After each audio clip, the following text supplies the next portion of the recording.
Hey, how's it going? It's Saturday, so that means we're doing TaleSpire stuff again. Welcome. Let me go ahead and turn on the TaleSpire music, because otherwise it's just kind of quiet. Oh, words, one. How the Caves of Chaos treating me today? We'll see. We'll see. We're just getting started, so we'll find out together. Welcome. When we last left off last week, we were furnishing some rooms because that's literally all we have left to do aside from building the canyon itself, like the cliffs and the trees and everything else that encompasses the caves. So, we are on room, I believe, 63 of the caves as a whole, and it's a storage room for the Temple of Evil, essentially, and it has a secret door that leads to the Knoll Chieftain's Cave, which is right here. So these stairs, actually this whole passageway is secret, isn't it? Oh wait, wasn't this the passageway we were gonna make? Oh, we had to do a bunch of hide volumes for? I think it is. Oh boy. And there currently aren't any, so we have to make them. We certainly do. And I know we plotted this whole thing out. We plotted the whole thing out as we were doing it. Let me turn this down slightly. There we go. Okay. So, well, good. We found something else to do, I guess. That's kind of interesting. So let's go ahead and we'll make. Okay. We might wanna. We're definitely gonna have to fix that so that it doesn't make this corner disappear.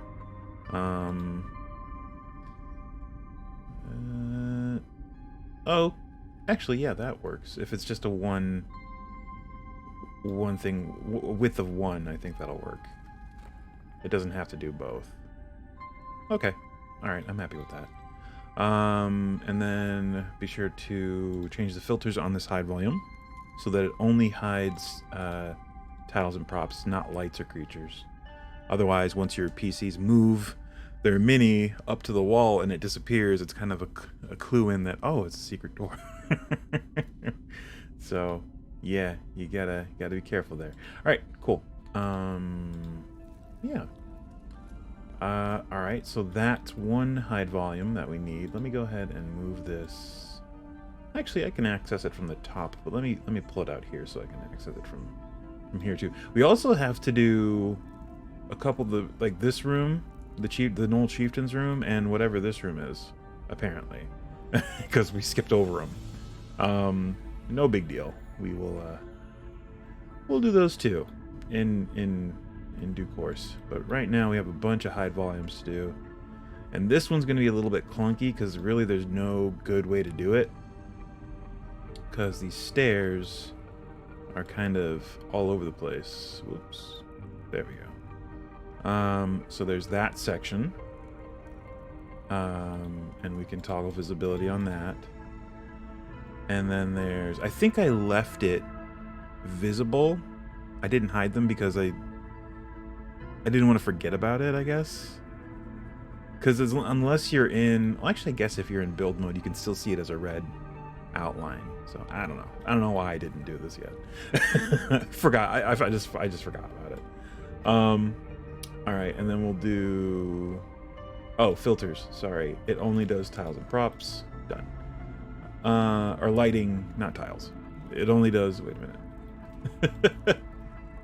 It only hides tiles and props. Sorry, I am a little tired. I ran D&D last night. And we went kind of late, but not really. But it was mostly a battle, so I'm a little burnt, but not terribly. I woke up early today for some Blades in the Dark, which has been my new Saturday thing early, just playing with friends over Roll20, and it's fun, and I do enjoy the game. but I neglected to see the notification that today's game was canceled. So I woke up early for no reason. Which is my fault, because I didn't check the thread. But I got some stuff done in regards to D&D and DM stuff, and some stuff that we talked about here previously on the stream. I was working on monster stats for living cantrips, which we did one on stream, the living minor illusion, which turned out pretty good. I'm happy with it. And I just went ahead and did living mage hand this morning, which I actually like the way it turned out. Let me see if I might be able to bring it up while we're talking about it here. Gonna move that window over here so it's not in the way of everything. And I'm probably gonna have to pop up the window in Streamlabs. There it is. Okay, so browser. Where's my browser thing? Browser. Who's a browser? Who's a browsers? There it is. Browser. Hey, living mage hand. There it is. Perfect. So, I have it set as a... Let me move this over here so I can see everything. Okay. So, yeah, I have it... it's pretty much the same. I made its armor class a little worse. It has the same hit points as the living minor illusion. I gave it a speed of 15... because it can crawl like thing on the ground if you really want it to, or it can fly speed of 20 because mage hand floats basically. There's no problem with that. Yeah, I'm just gonna leave it like that. I think it's fine. I basically kept the stats all the same. I just flip-flopped charisma and strength, because I figured this would actually, the mage hand would actually have some strength behind it, because it can manipulate stuff. But no charisma, because it's literally just a disembodied hand. How much charisma can it have? It has a training, basically skill and athletics and sleight of hand. Sleight of hand will come in later. I'll show you. Same resistances and immunities as all the living spells. It has blind sight only out to 20 feet, and it's blind beyond that range. So your living mage hand is effectively blind beyond 20 feet.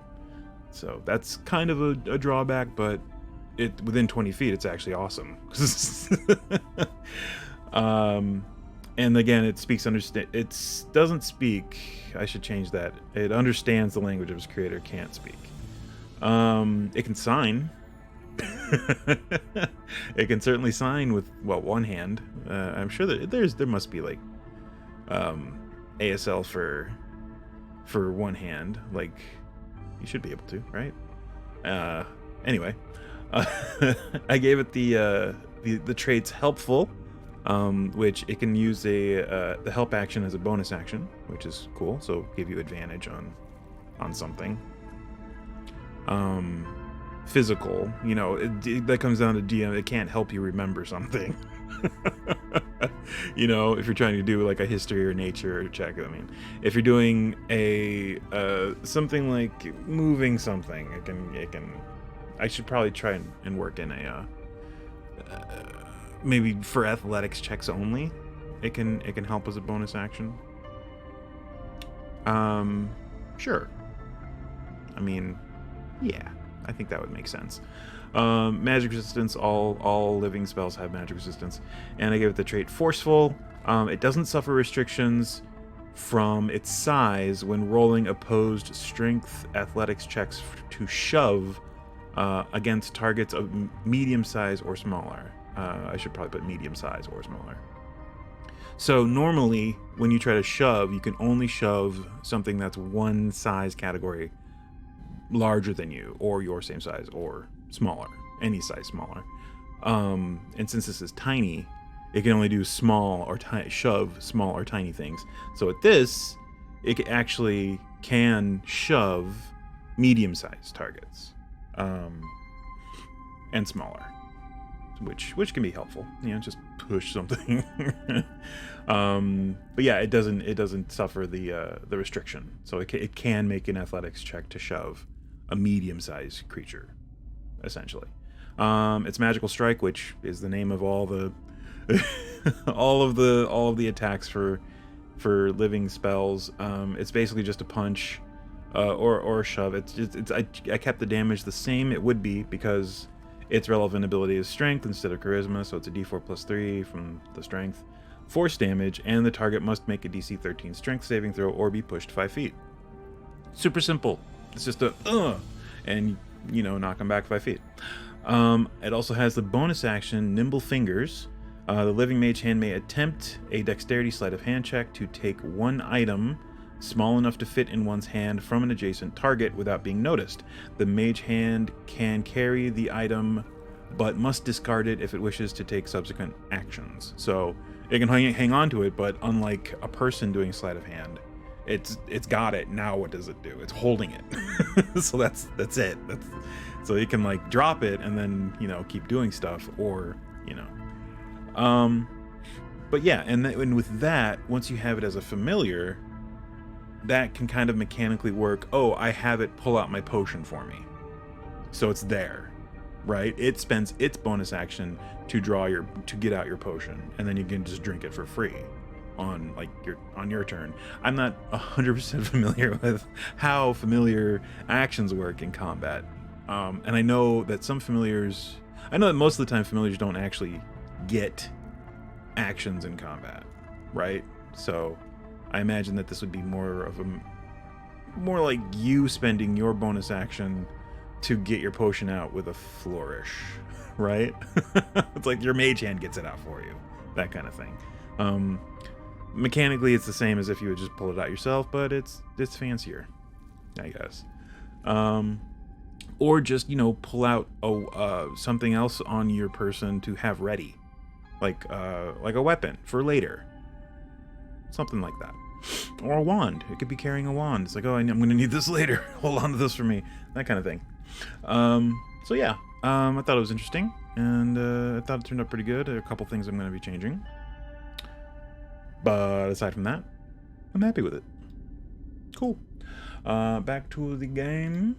The game, quote unquote. The virtual tabletop. Let's make sure that the filters on this are correct. And there we go. Let me come out of wizard view, back into build mode. Whoops. Oh, we just moved a thing. That's fine. So now, yeah, there we go. That's how it should look with the whoa. What happened here? Oh, do we not? Okay. There. That's what it's supposed to be. Okay.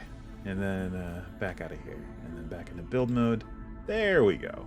So yeah, all that is invisible. Is that going to be an issue? No, they're not even going to be able to see this red here. I'm the only one that can see it as the GM.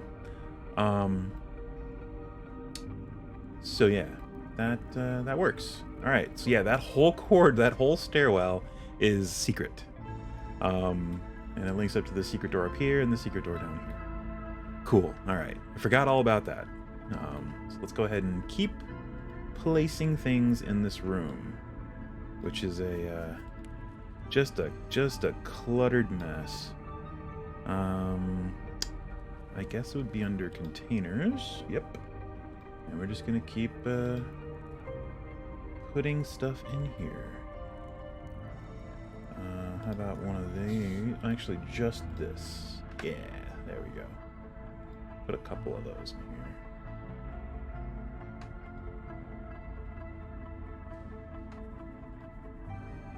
There we go.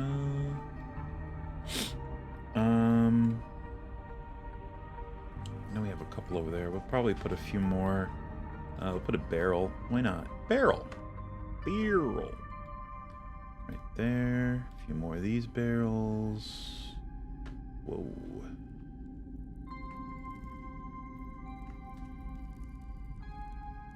There. And I wish they had like just a single barrel on its side, because then you could put it here and then stack, you know, this on top of that. That'd be cool. That's all it would take, is just a single barrel by itself. And you could do one there and then stack on top, and it would look correct, essentially. That's my only issue. I mean, you could do it now, but it won't look right. Gonna put some of these jars here of random stuff. Boop, boop, boop, boop, boo. There's a cauldron in there. Trying to think of what else to throw in here in a way that it's not super cluttered. In a way that looks super cluttered, but I don't know what I'm going for here. Let's see. Put one of these guys. They don't have any braziers that are unlit, right? Let me see. I don't think they do. Yeah. That would be nice, like an unlit brazier. Because they have the unlit torch sconce. This thing, an unlit brazier would be pretty cool. Just like an extra one sitting around. Alright, well, back into... we can do some furniture, I guess.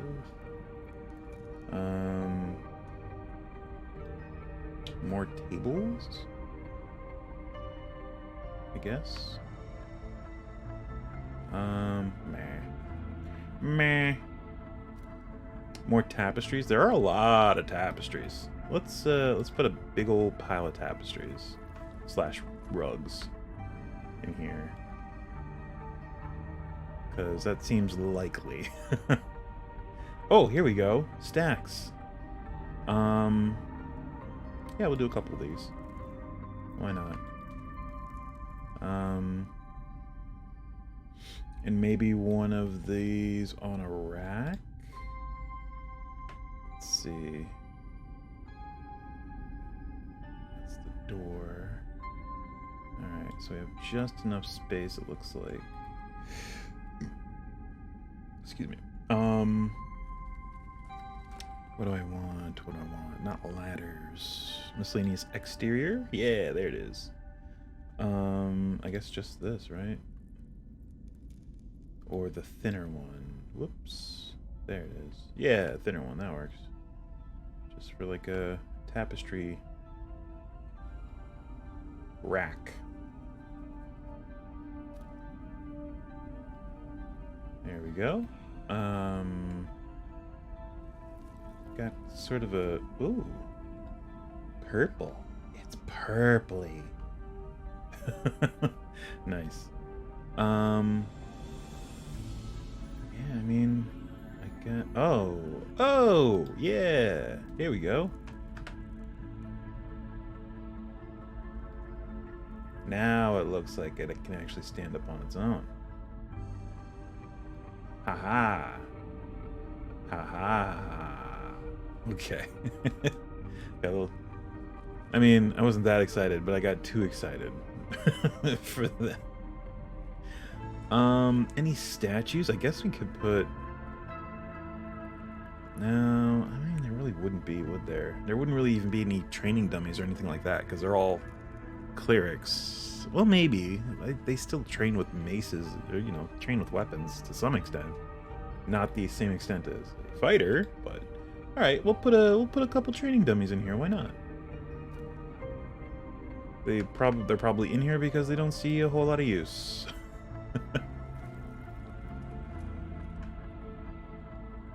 There we go. And maybe an archery target for crossbow training, that kind of stuff. Let's put those right there, and they are floating. That's not right. That's not correct. There we go. Okie doke.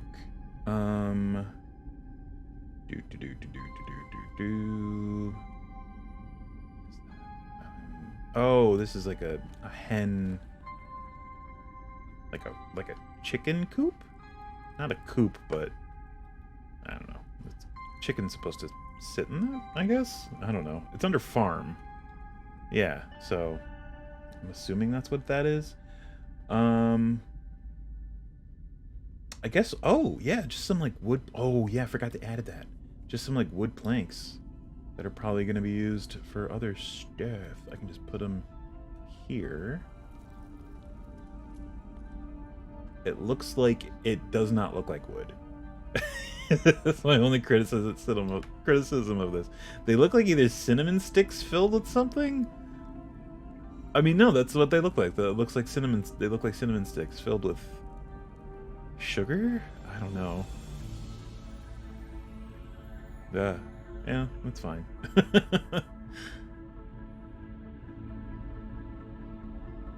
All right. I think that's, well, probably want to put in a few other things, just like in this area. Go back to Misk Interior. It's a random mirror? Just kind of... I mean, yeah, sure, why not? Rando mirror.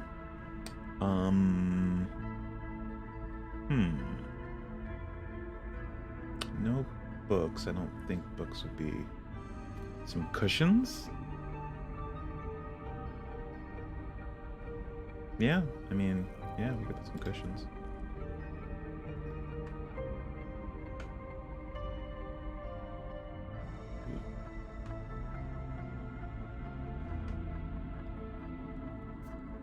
There we go. Let me scooch them down just slightly.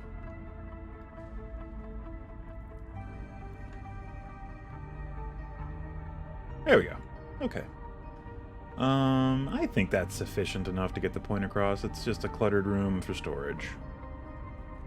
Boom, done. The other room, which is like right here, that is the last room of the Temple of Evil, technically, in that area. It is the cell.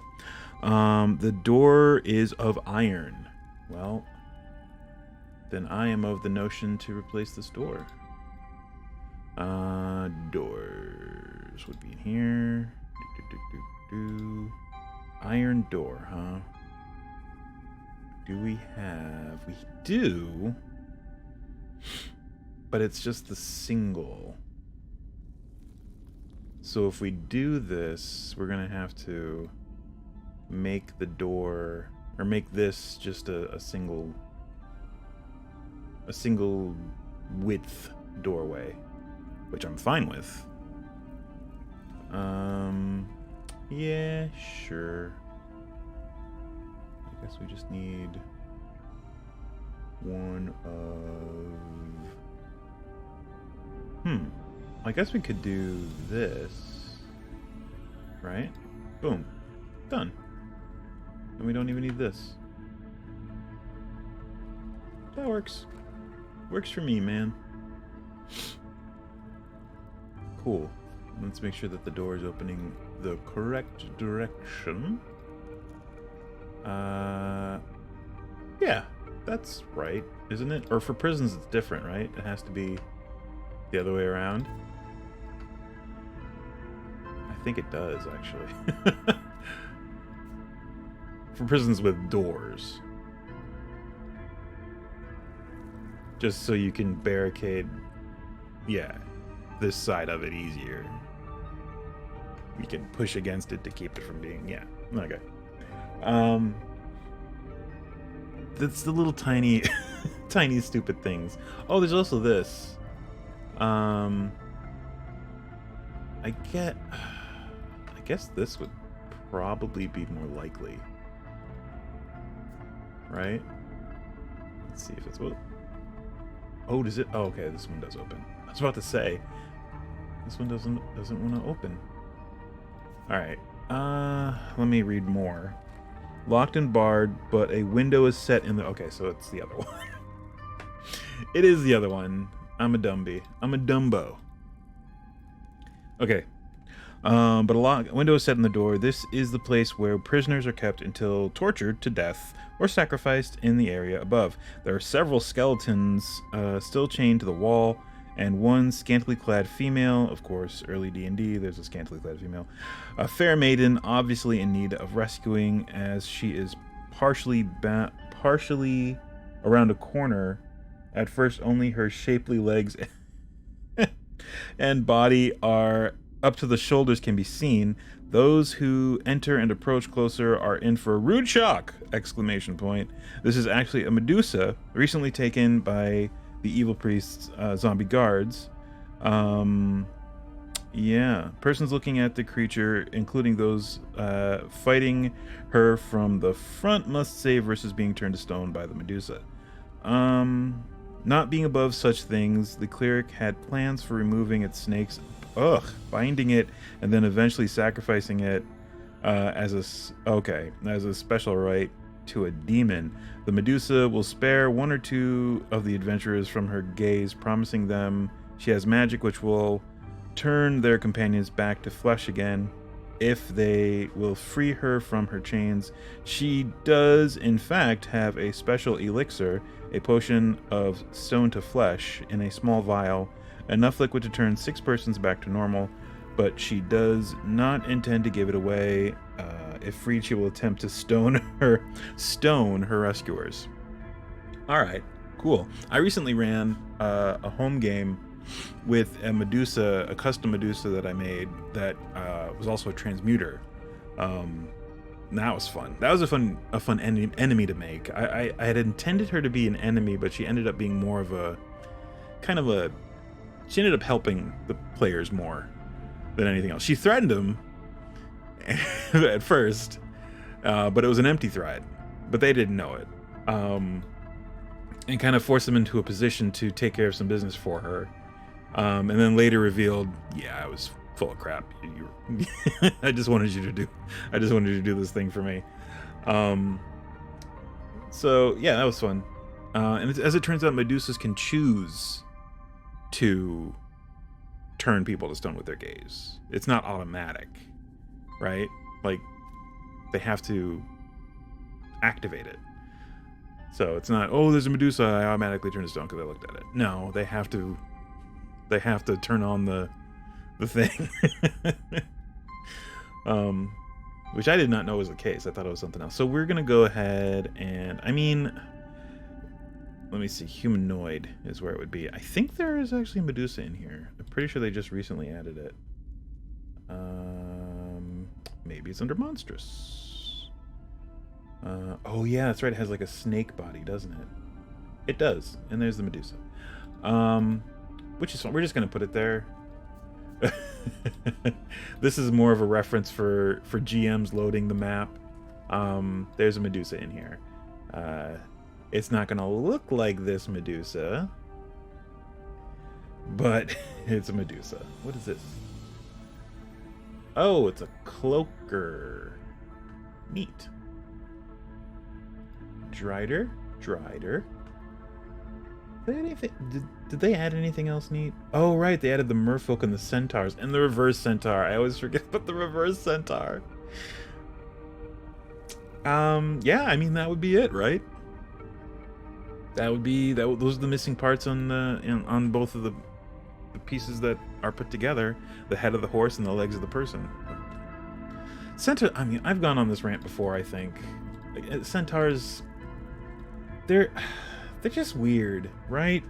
They don't make biological sense. They have 2 rib cages, right? And presumably almost 2 complete sets of organs, like in the human torso and then the horse body. The only thing that they don't have 2 of, I guess, would be a brain. Everything else they would physically, visually looking at it, is like they have a human heart and then a horse heart. And they have 2 human lungs and 2 horse lungs, and they I don't get it. And this is supposed to be suspension of disbelief, because like how does the chimera work then, right? How does it work? I don't know. Here it is. How does it work? I don't know. I don't know what it is with me and centaurs. I'm just like, centaurs, they don't make sense.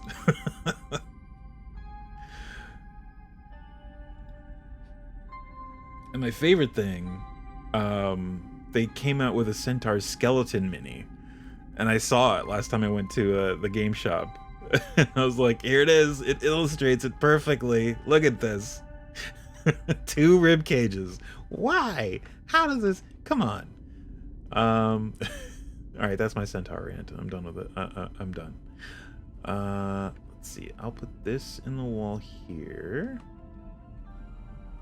One thing that it does work well on, this thing. It doesn't work great on these walls generally, but on the corners like this, that actually looks pretty good. Okay, so there, the Medusa is chained to the wall, and it said that there are a bunch of other skeletons chained to the wall in places. I guess the Medusa is the only living creature in here, so let's do some chains on walls. Maybe like 1 here. Actually, let's scooch that one over. Let's do 2 on this wall. Oops. There we go. And move this one. Ooh. Not the whole wall, just this. There we go. And how about 1 here abouts?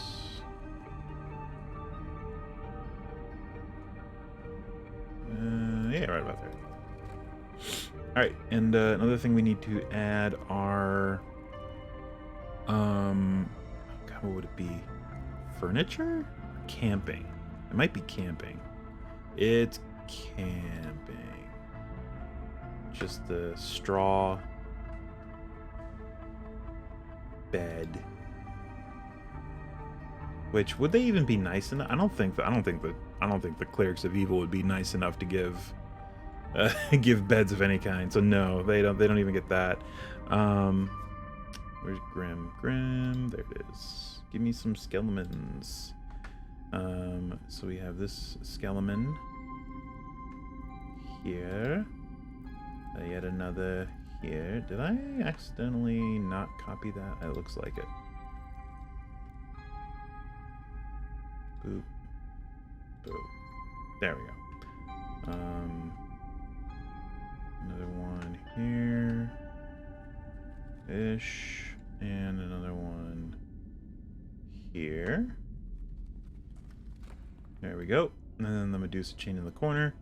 And how about some rubble? You can do miscellaneous exterior debris. There we go. And no, not bricks. There we go. That's more like it. Just some random debris. Alright. Don't really want to do cobwebs, because then if I do cobwebs in there, I'll have to do cobwebs everywhere. And I don't have time for that. Alright, cool. So that was the cell. And that's basically the Temple of Evil. One thing that we did change with the temple is that instead of... The map originally has...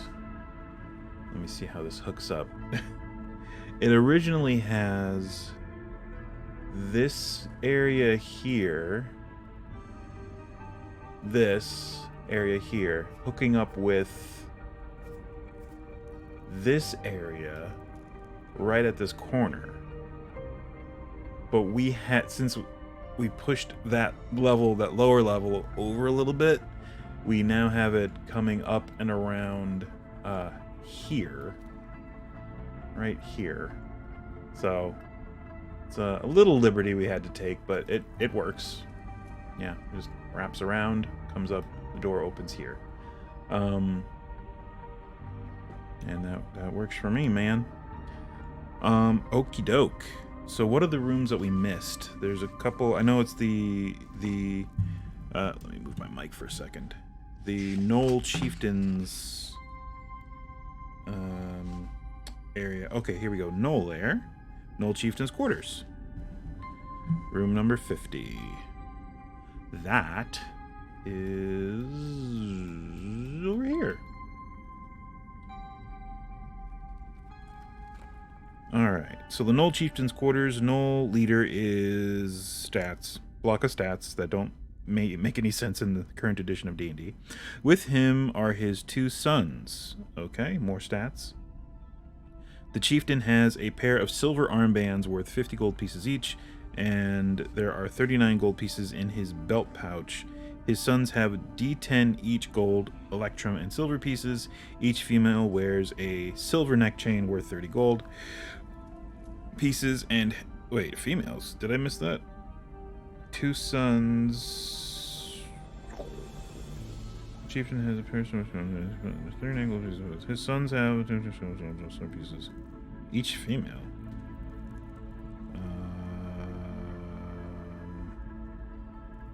Oh, and 4 females. I'm sorry. It's mixed in with the block of stats. And 4 females. The chieftain. Okay, so wow. Okay, 7. There are 7 gnolls in here total. 39 gold pieces of belt. Sons have 10 gold. D10 each. Gold, electrum, and silver pieces. Sorry. And 26 electrum pieces. In addition, the furnishings of the place are crude and battered. A large metal pot beneath a flagstone in the fireplace alcove hides 200 copper, 157 silver, 76 electrum, and 139 gold pieces. Secret door and passage to area K63 is unknown to all parties. Just inside the entrance is a skeleton of a human thief, his leg broken, and he must have died here trying to escape through the secret door. The rotten leather armor and corroded weapons are valueless, but the purse at his belt holds 12 gems of 50 gold piece base value each, and the elven boots upon his bony feet are still in usable shape. So I'm assuming those are boots of elven kind. It says elven boots and it's bold. So I'm gonna assume that they're the magical kind.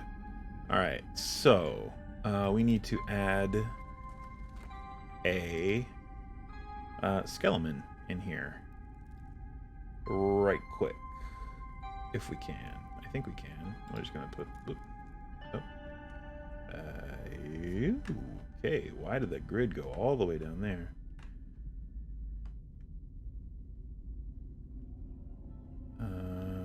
Or do we want to put one like this? Come on, grid, cooperate. Yeah, that looks more of a dynamic pose. We'll put him here. There we go. And he is hidden as well. Perfect. Aha. Okay, so crude furnishings in here. So that means probably. Well, I guess there's not really that much I can do with this stuff. So like wooden, looks like wood lashed together kind of stuff. I'll go ahead and put this seems like something that would just like sticking in the wall kind of thing.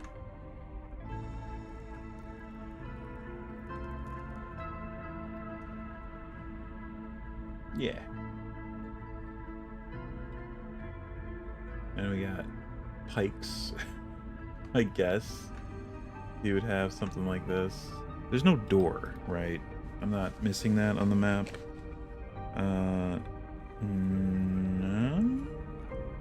Wait, where's the secret door? Ah, there it is. Oh, there is a door. Mm-hmm. Ho ho ho. Okay, so well, we put this outside the door. That works. So here, doors, just your standard dungeon doors. We gotta move this bad boy. There we go. Oh! I forgot these doors existed. These would definitely be the doors that they use for the Knoll Chieftain's room.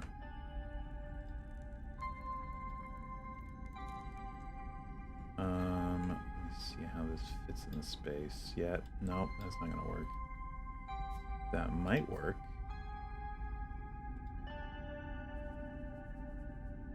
Wow.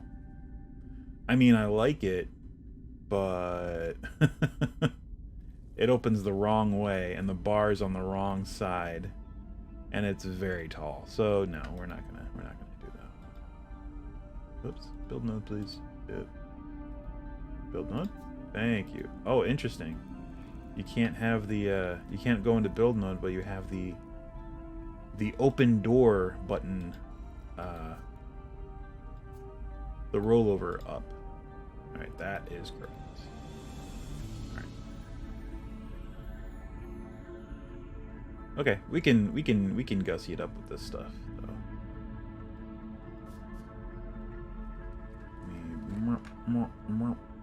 Move this over to here and put some of these just in the corners, pointing out that way.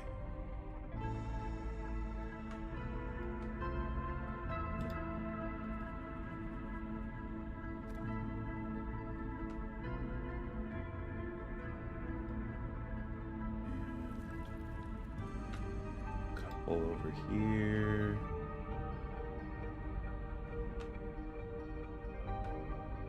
Whoa, that is... Okay, my perspective is real...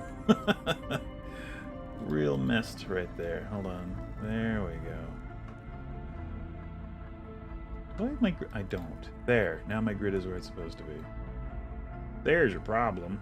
Your grid's all whacked. Scooch that down a little bit. Okay. Cool, cool. Alright.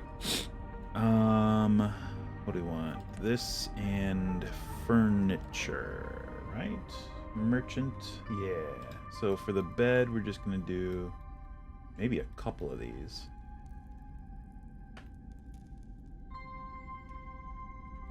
There, and maybe askew slightly, if we can.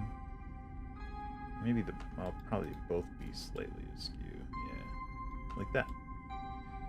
All right. And I guess that's fine. We're gonna put a couple chairs that are broken, just kind of over here, and the rest of the furniture is going to be miscellaneous exterior stuff from the Palisade tile set. So here we're going to have either a table or a shelf or something. Just kind of cobbled together. There we go. Some sort of other surface. We'll actually put like, oops, there we go.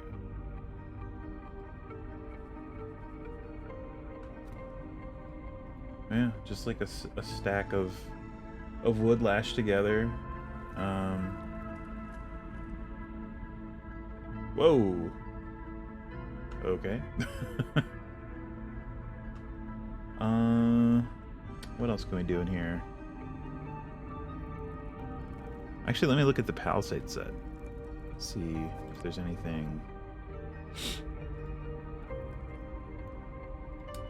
I mean, yes, but it doesn't feel like furniture. This stuff. Yeah, we're just gonna stick with this stuff. Yeah. Here. Maybe some of this debris. I mean, it said this is furniture in rough shape. Mr. Gygax said. But Mr. Gygax said.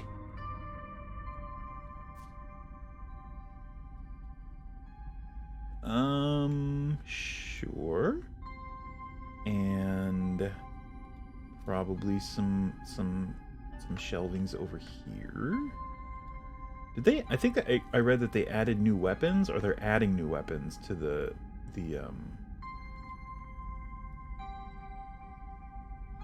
assets on here.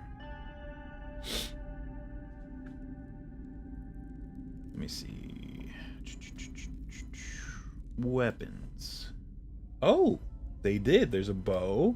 There's a crossbow, a whip, a lute. Look at all this stuff now. A staff. They got a lute. I said that already. Cool. All right. Yeah, and definitely there would be some shields. Some of these crude shields. Just kind of chilling. Put that there, and another one here. And you know what? Let's go ahead and copy this. We'll do a second one of these. And they don't know about the secret door. So we're gonna just put stuff in front of it, because they don't know. They don't know it's a secret door. I'll go ahead and put a shield on the wall there.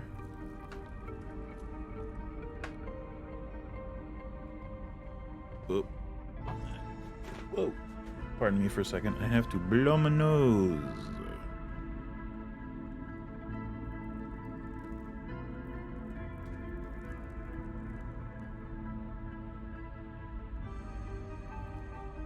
It's an allergy-rific day today. Okay. Let's see here. I think that's pretty good. I mean, there are 7 gnolls in here, and the gnoll minis in this are big. So, all right. Humanoid. I think they're in humanoid. That is a werewolf, sir. All right.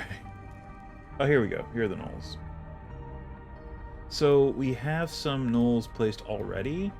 What did we use? We used the ones with the shield and the ones with the bow. And I think we were saving the other one for the chieftain.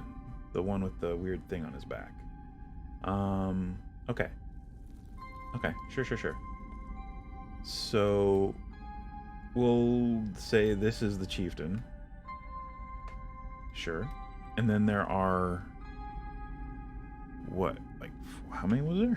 There was 4 females and his sons. So 6 more gnolls. Just... It doesn't matter. The gender isn't gonna... The gender isn't gonna come across on the minis here. But there are 6 more. 1, 2, 3, and we're just gonna do an even split. 3 of those and 3 of these. Just hanging out, having a good time. Sure. Put one of those there and one of those there. Sure. Okie dokie.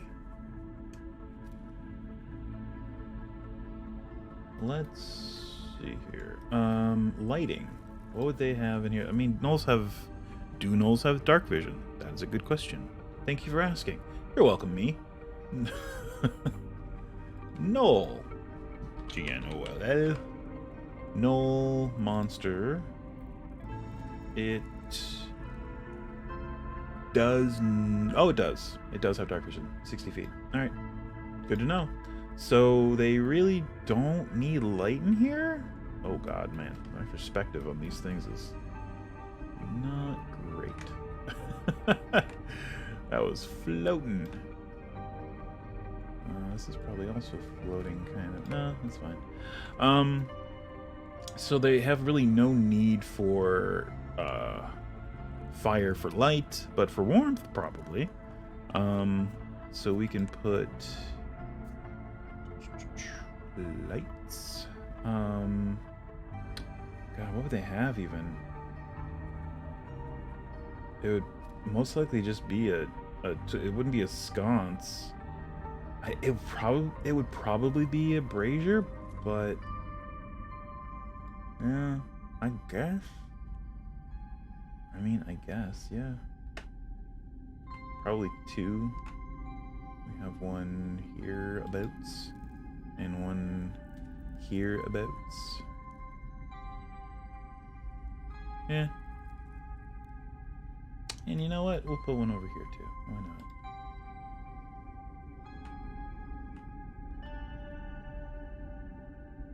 Whoa.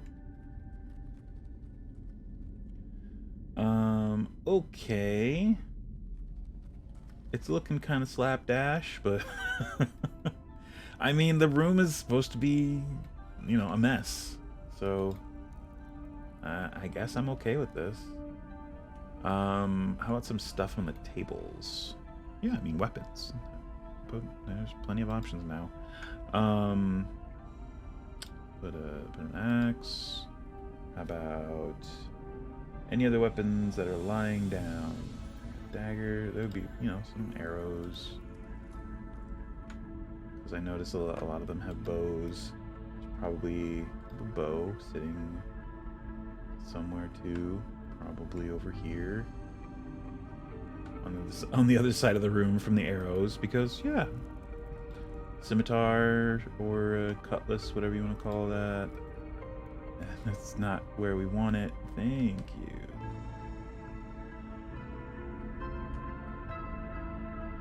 Boop. Okay.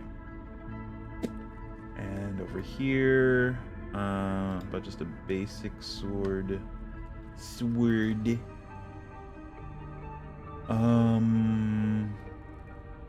What else do we have? Oh, sure. One of these big ones. One of these big boys. And another axe. Why not? How about this one? This axe. Yeah. Cool. That works. But it's... Whoa. It's floating. No. No. There we go. Okay, cool. Yeah, I mean, that works for me. Maybe some more shields leaning against the things, the table, quote unquote tables. It's like, yeah, it's where they put them when they're not using them. Yeah, let's throw another one over here.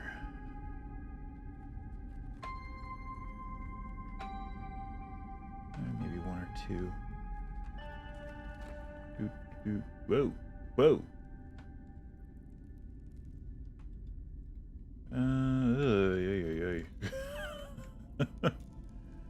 That perspective thing.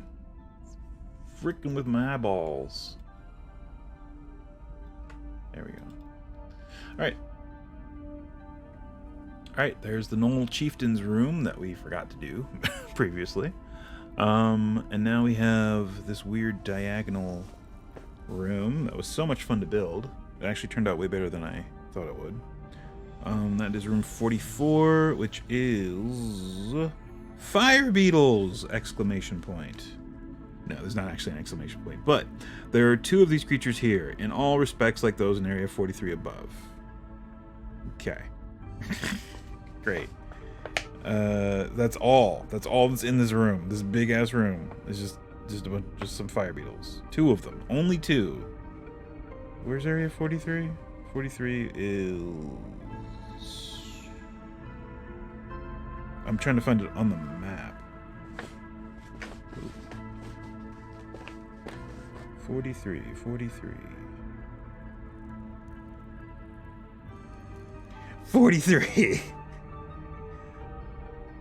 Okay, there's 48.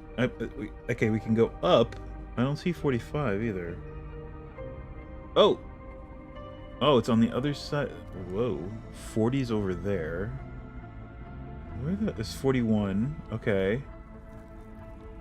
Oh, 43's in the Minotaur Caves. Interesting. Okay. Weird. Kind of jumped around there with the room numbering. Okay, well, it's got two fire beetles in it. Do we even have insectoid type creatures? Let's look under monstrous, I guess would be the place to look. What did we... Oh, if we already did room 43, then we used something already. What did we use? It's whatever these are. Oh, that's right, the weird aberration things. I don't know if we've gotten anything closer since. I mean, we got the Sturge, but that's not really the same thing. Oh, there's this dude who's a beetle man and these ant men, but no. I guess it would be under beast, like giant bugs. Do they have giant bugs yet? Oh, giant centipede and scorpion and spider. That's right. Same stuff they had last time, because I remember that. Oh, crab! Oh, that's a big crab. We can change. Oh, they got a narwhal! There goes a wait, let me come out of build mode here. Everybody knows the sound a narwhal makes. According to the B-52s, it's wee-oo, wee-oo. I'm sorry, that was a horrible joke. Super obscure. I'm sure nobody got that. I guess these are beetles in the loosest sense. It's the closest thing. Wow. Sure. All right. So it's an aberration. Yeah, it's this thing. Which end is the front? Which end is the back? I'm guessing the one with the eyeballs, the weird eyeballs, and the mouth is the front. Okay. Fine. Those are fire beetles. Where were we? We were here. And there are only two in this huge room. Alright. Fair enough. Does this room have a door? I hope not. Well, actually, we might be able to do a door. But no, this room does not have a door. Now I'm curious. Can we actually do a door on a diagonal? Huh. I don't know that I've ever tried. Let me see. Door. This one. Oh, you can. Oh, you can't. Nope. It only looks diagonal because... There we go. Yeah, you can't. You can't. You can only turn it 90 degrees. Okay. Fine. Good. Because we don't actually need a door here. So that's fine. That's just fine. Beetle. Beetle. Whoops. What happened? Oh, I hit the wrong thing. Beetle. Done. Move. Whoops. Come out of build mode. Move him over here. Okay. And hide. And hide. There. Well, that was easy. Unless I actually put them in there before. I did not.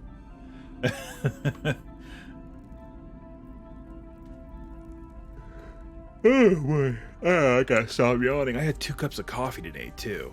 I don't know what's going on. We're gonna take our break. When we come back, we're gonna our first break. When we come back, we're gonna do more TaleSpire. I'm pretty sure. Just a quick little overview. That's the only other room. Oh, we have this room. What would that one be? 48 is the locked room. Is a storeroom and armory. Besides usual provisions, 7 shields, suit of dwarf-sized chainmail, 12 battle axes, 3 longbows, 5 quivers of arrows, a magic sword that's cursed, and a barrel of exceptionally fine ale that's leaking. The order will tempt adventurers to taste it. It is so good, in fact, that there is a 5 in 6 chance per taste that they'll draw a healthy draft, and then spend the next 1 to 4 turns drinking. If this occurs, be sure that you have the appropriate characters sing, make noise, and act foolishly. Okay, you're getting a little granular here, Gary. You're getting a little, I don't know about that. Don't force your characters to get drunk. I mean, if they take a drink, they're not automatically, oh, drinking more. The players will almost, in most cases, the players will just do that themselves. You don't have to force the hand. They'll act like asses, all on their own. There's no need for that. Okay, so we're gonna take our take our first break, And we will be back after this brief commercial interlude. I think the ad thing's working. I don't remember. I don't know. If you're seeing ads, great, or not. I don't know. I don't know how you feel about ads. I'd like to know if it works. But in any case, be right back.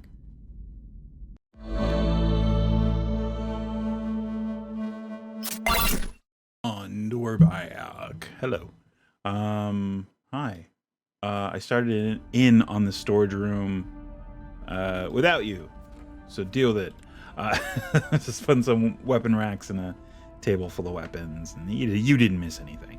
I think we're gonna do a table. It said there's a bunch of like bows and stuff. We're gonna do a table.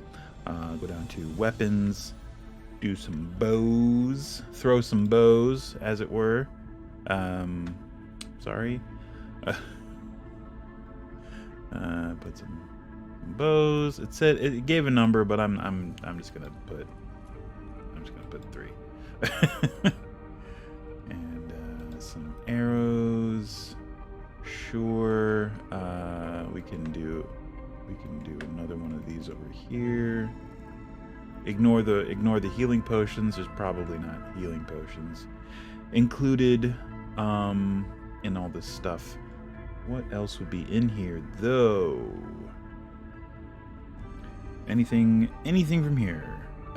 Chamber, storeroom, armory, besides usual provisions. Okay, so usual provisions. Sweet. We'll just stack some of that in the middle, and we should be golden. Let me make sure there's nothing else. One barrel. Okay, we got the one barrel in there. Yeah, cool. And we want to go to containers, and just like a couple of these, I think should be sufficient. And like a crate that's half open. And maybe a small box here, and one of these here.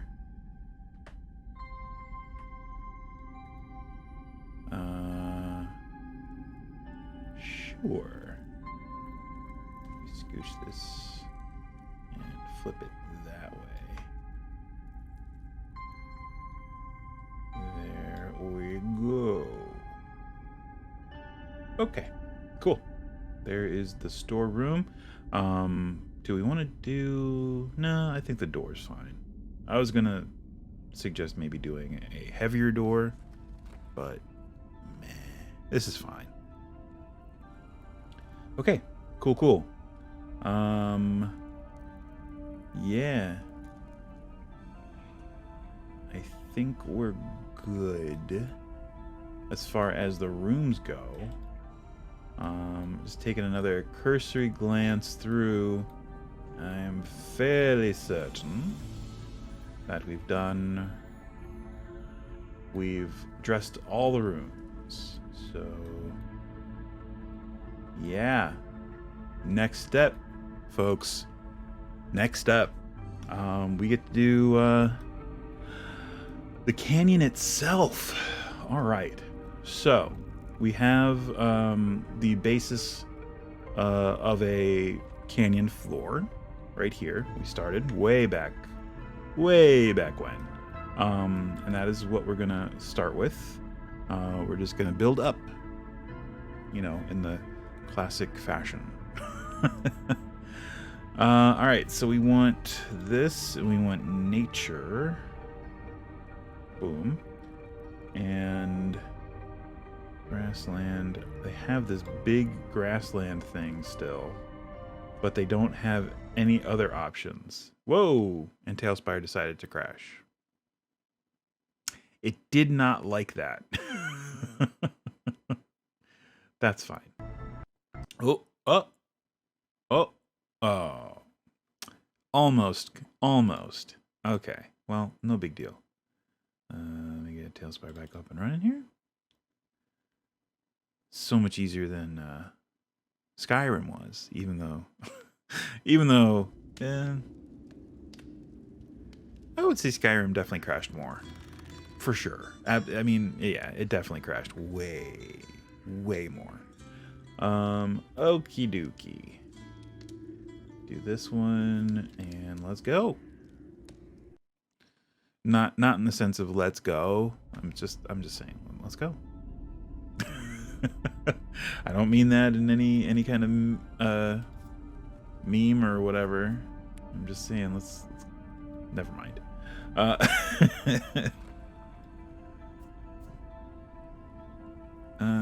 Nature. Okay. We were using this, which is fine. We could stitch in some of this. Whoa, come on. Some desert, but I think this is fine. If we just stick with this one. Yeah. I mean, it's yeah. How come I can't zoom out more? What's going on here? Is it because of this? Oh, okay, yeah, it's because of that. There we go. Now we're cooking with gas. Let's go ahead and gonna need a single tile for that one. That should be okay. There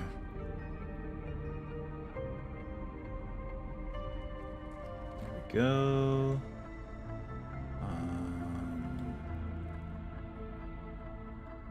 There we go. This part is this part is just taking nice big broad strokes with this. This is fun. This is just like, okay, now that's full, and we can use that for that. I'm just gonna let me okay, well, I can start this a little closer to the other thing. Actually, quicker if I just did this, wouldn't it? Would it not? Oops. That didn't work. Hold on. And down, and delete? Delete. There! Not backspace, but actual delete.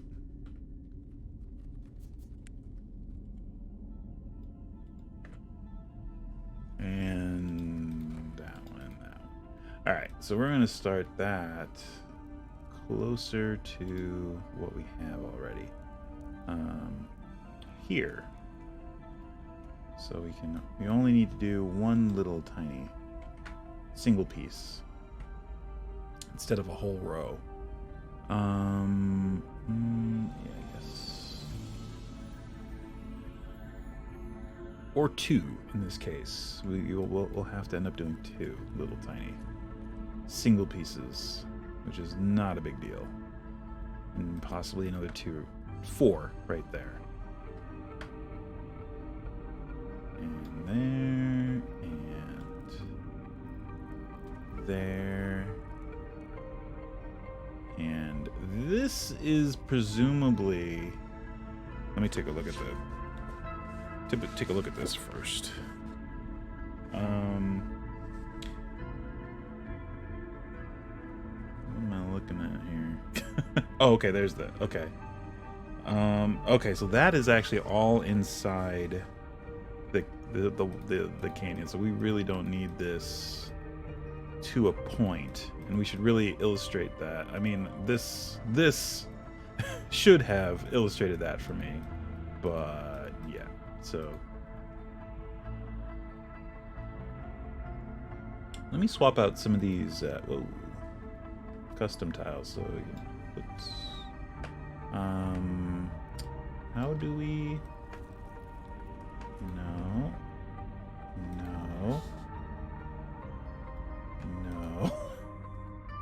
No.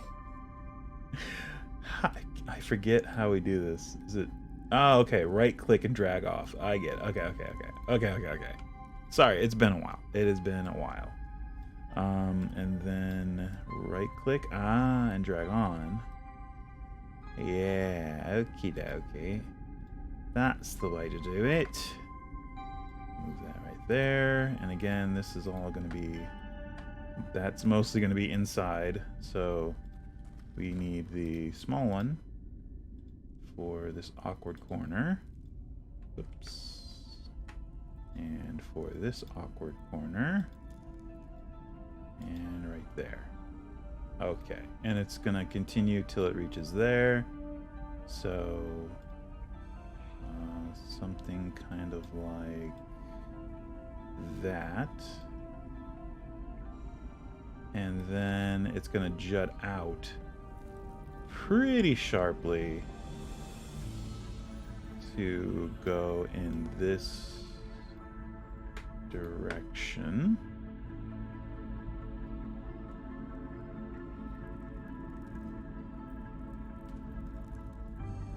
Yeah, it might behoove us to do the walls first, just at this first level. But I think doing the floor is fine. What about the other side here? So yeah, we don't need any of this. And I would say this first row here, right up against the wall, is not gonna be there, at the very least. That might be there, but I would say like none of this is necessary, because that's all gonna be canyon wall.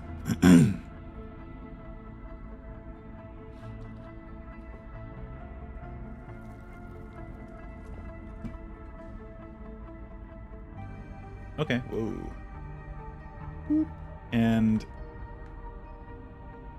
that might be something to consider, making it uneven in parts. It's probably not going to be this flat. You can probably move it up and down, like half steps here and there, just to give it some, I don't know, topography, I guess is what we want.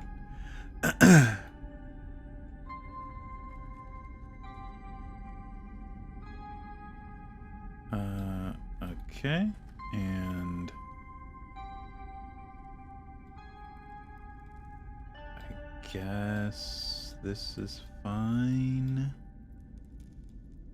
Trying not to make things too uniform if we're going to end up doing the variable height on these things. We don't want too many areas, because like I might swap some of these out for the smaller ones, just if I want more detail in the topography. But we'll see. We'll play it by ear. And this actually swings out this way, so those might not be necessary, but probably will need something like that. There we go. And same over here.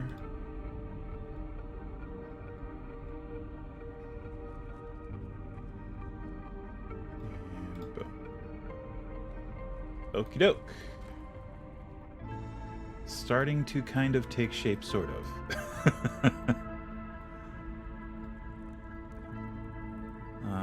Yeah, that's going to continue that direction. Let's go ahead and put down another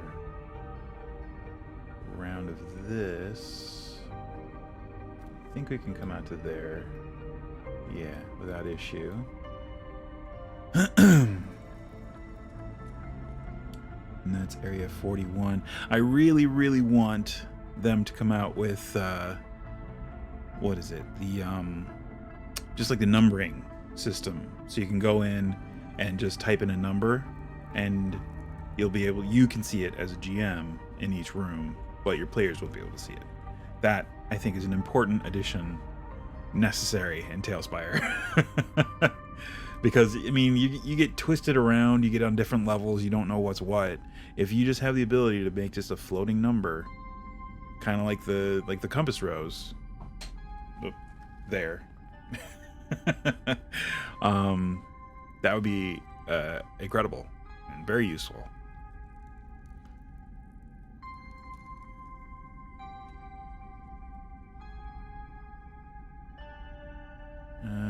Just do, Yeah, I guess that's fine. And like that. It does get pretty close. Is that what I... Oh, yeah, I guess it is. Whoa. Shifted that. The grid. There we go. So yeah, that can actually get a little bit closer. Starting about here, I think. We can get closer and then even closer there. Whoops. Not there, though. Oh, that's like half a level up, too. Alright, so even so, it's the same. It would be the same. Same deal. Alright. So, here's where... Whoa. The rubber meets the road. Because now... Okay. Yeah, it looks like entrance A, D, and E. The ones that we've done already. This one, and this one are all on the same level. But as we get back here, we're seeing now... Oh, wait. No, we are on the same level. Oh, cool. Okay. Good. I was worried there for a second. It looked like this was up higher. Okay, cool. So we didn't screw up.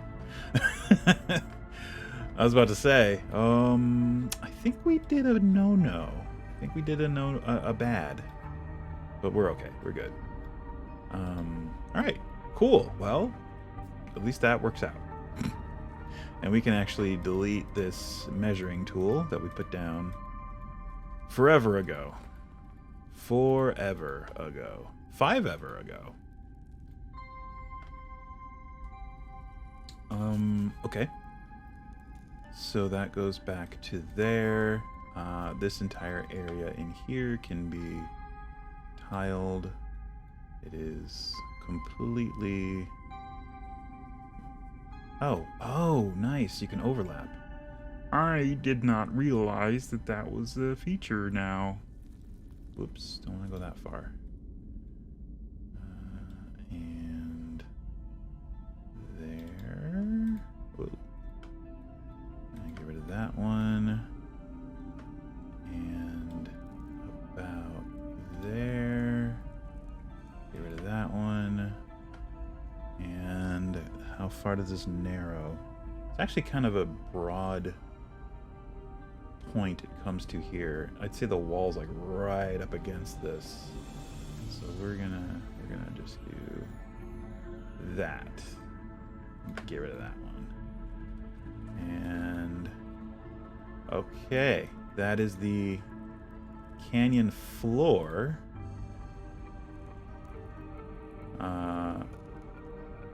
For the Caves of Chaos. Cool. There are going to be trees, quite a few trees, not just down here on the floor, but also on the other levels of the canyon. Trying to think of the best way to do that, because working with the trees before, we used them in a very non-tree application where we were making the hillside that contained the Tomb of Annihilation.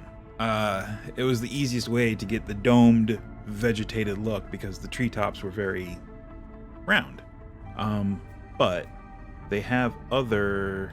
I think they added other nature stuff since, and perhaps other types of trees, I hope, because I know they have the big swamp trees. Yeah, I guess it would just be under tree, wouldn't it? So yeah, they have the big swamp trees, but those don't have like the big canopies. So I guess we're gonna just have to use a bunch of these. And I wish that the big tree, like the trees that go with these bases, had sections up, higher sections that had branches that went out. That would be really cool, because then you could mix and match and put the different ones together.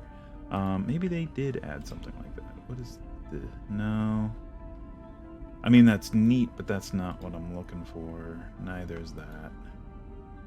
I guess this could technically...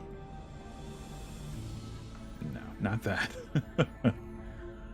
Yeah, I guess we'll figure it out. Because the way this map is depicting, these are huge trees. The canopies are tens of feet. So it's 10, 20, 30, 40, 50, 60, 70, 80 by 10, 20, 30, 40, 50, 60, 70, 80, 90. So 80 feet by 90 feet, this huge canopy of this tree. And I mean, we can probably, like, overlap bases. That might be the way to do it. So if you have one there, and if you take another one of this one, and just overlap them, and then you kind of have a couple different offshoots. So now you can kind of go in two different directions. And I guess if you want more, you can just add another base.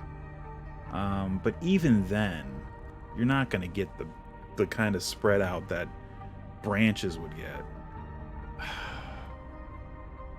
Yeah, that's kind of tough. I don't know how I'm going to do the trees. They might end up being very... Because, I mean... Well, what's this one? Yeah, I mean, this is as big as it gets. For just a single. I mean, I can put all these, like, on a... Just kind of put them together. And just put the trunk... Make it kind of a big trunk by overlapping like that, and just kind of... put a bunch of treetops together in a kind of a dome centered above the trunk is the best I can do, I think. But you're gonna be able to see the trunk in most cases, this trunk that's hanging down. There aren't many options in here for covering that up. Yeah, I would say in most cases, especially if you get underneath the tree and look, you're gonna be able to see it. I mean, I guess I could use this to kind of try and hide them, but it looks so different from the other tree stuff. I don't know. We'll come to trees later. Maybe if we leave trees for last, they'll add assets that I can use to make it look closer to what I want before we get there. Okay. So there's the floor. Let's go ahead and do the walls. I think we're gonna stick mostly with these guys. Just because it looks like a canyon wall. And in fact, I think that's what its purpose is. So, and it kind of gives us pretty decent options as far as placement, because it has a kind of convex and concave side, so you can choose which way you want to go, and either of them kind of lays kind of flat in its own way. So we can put that, and then that.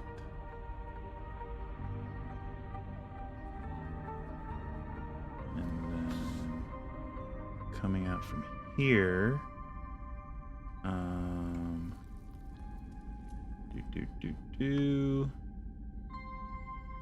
there, and let me just double check my map here that I'm coming out the right distance. That would be entrance E, which would mean that is right there. That actually gets closer to the wall. I can fill this in a bit with the canyon floor. Let's see here. There. There. There. It would be like that, yeah. It's fairly close to the inner wall at that point, I think. Yeah, actually it is. Cool. That is near area 19. Right here. Here is area 19. And there's that hallway, which leads up to the other hallway. And that was, who is this? Goblins? I think, yeah, this is the goblin caves. And yeah, it more or less just remains. It doesn't take any real sharp turns. The wall just kind of curves ever so slightly toward the back of the canyon. So we can just kind of autopilot this. As long as we don't take any sharp turns, we're in good shape. Staying somewhat equidistant from the inner rooms here. Caverns, whatever you want to call them. Caves, you know, the chaotic kind.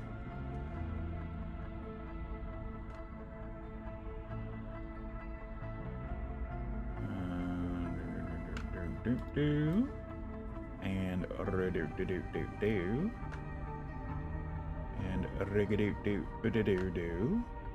Oh, yeah.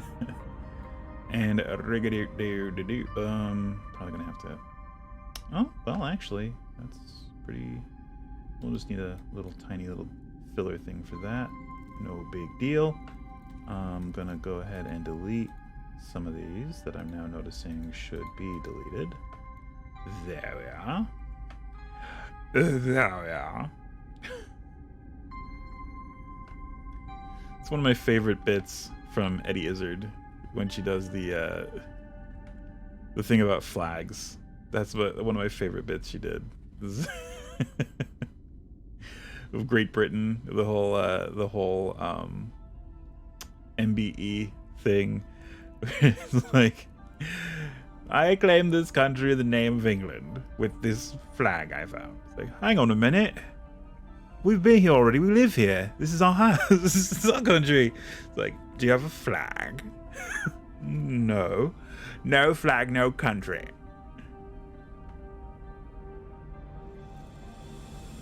Oh, that's how she started it. The British Empire expanded their reach with the cunning use of flags. No flag, no country.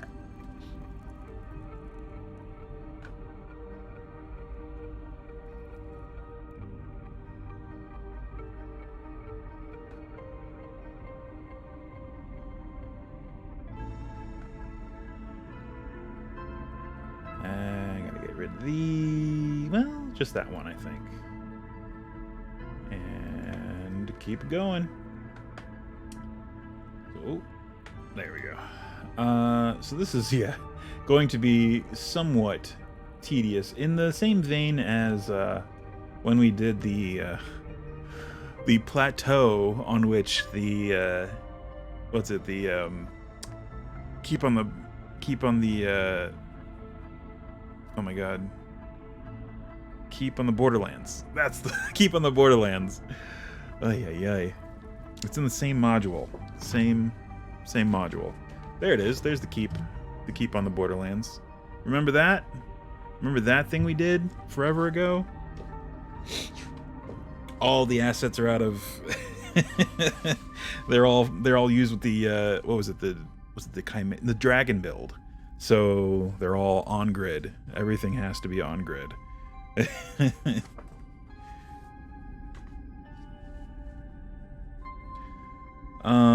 Okay. I guess I really don't need the description part. I'm just using the map at this point. So put the map on top.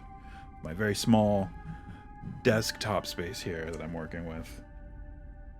I'm in a very cramped room. I don't know if anyone knows.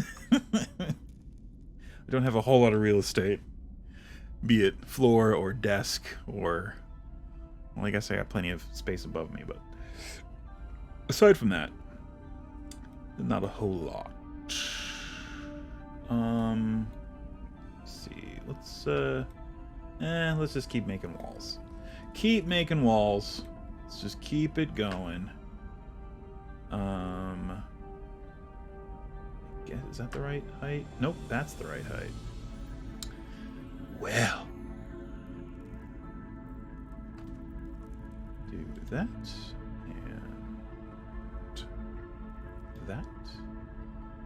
that, and then come in a little bit. No, we'll do nothing of that sort. We'll do this. Whoop, slightly. Whoops. Oops. There we go. And then it just, yeah. Slowly curves out toward the entrance. That point is pretty close to the wall, though. Oh, yeah. Fairly close. Okay. And then just stay the course. I mean, this part seems pretty straightforward. Whoa. I think we're coming a little tight there. We don't want to come in that tight. We actually need to kind of gracefully curve this way without too much variation. So leave it like this for the most part. A little bit of wobble, but it's more or less just coming straight this way. While, whoops. Well, that's backward progress. I mean, it is a form of progress, but it's backward.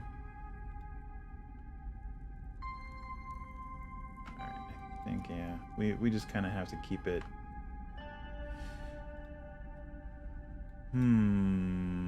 Does it curve back down? It does curve back down. Cool. Alright, so... that's fine. I was like, wait a minute. It's eventually going to have to meet up with this. So it has to kind of...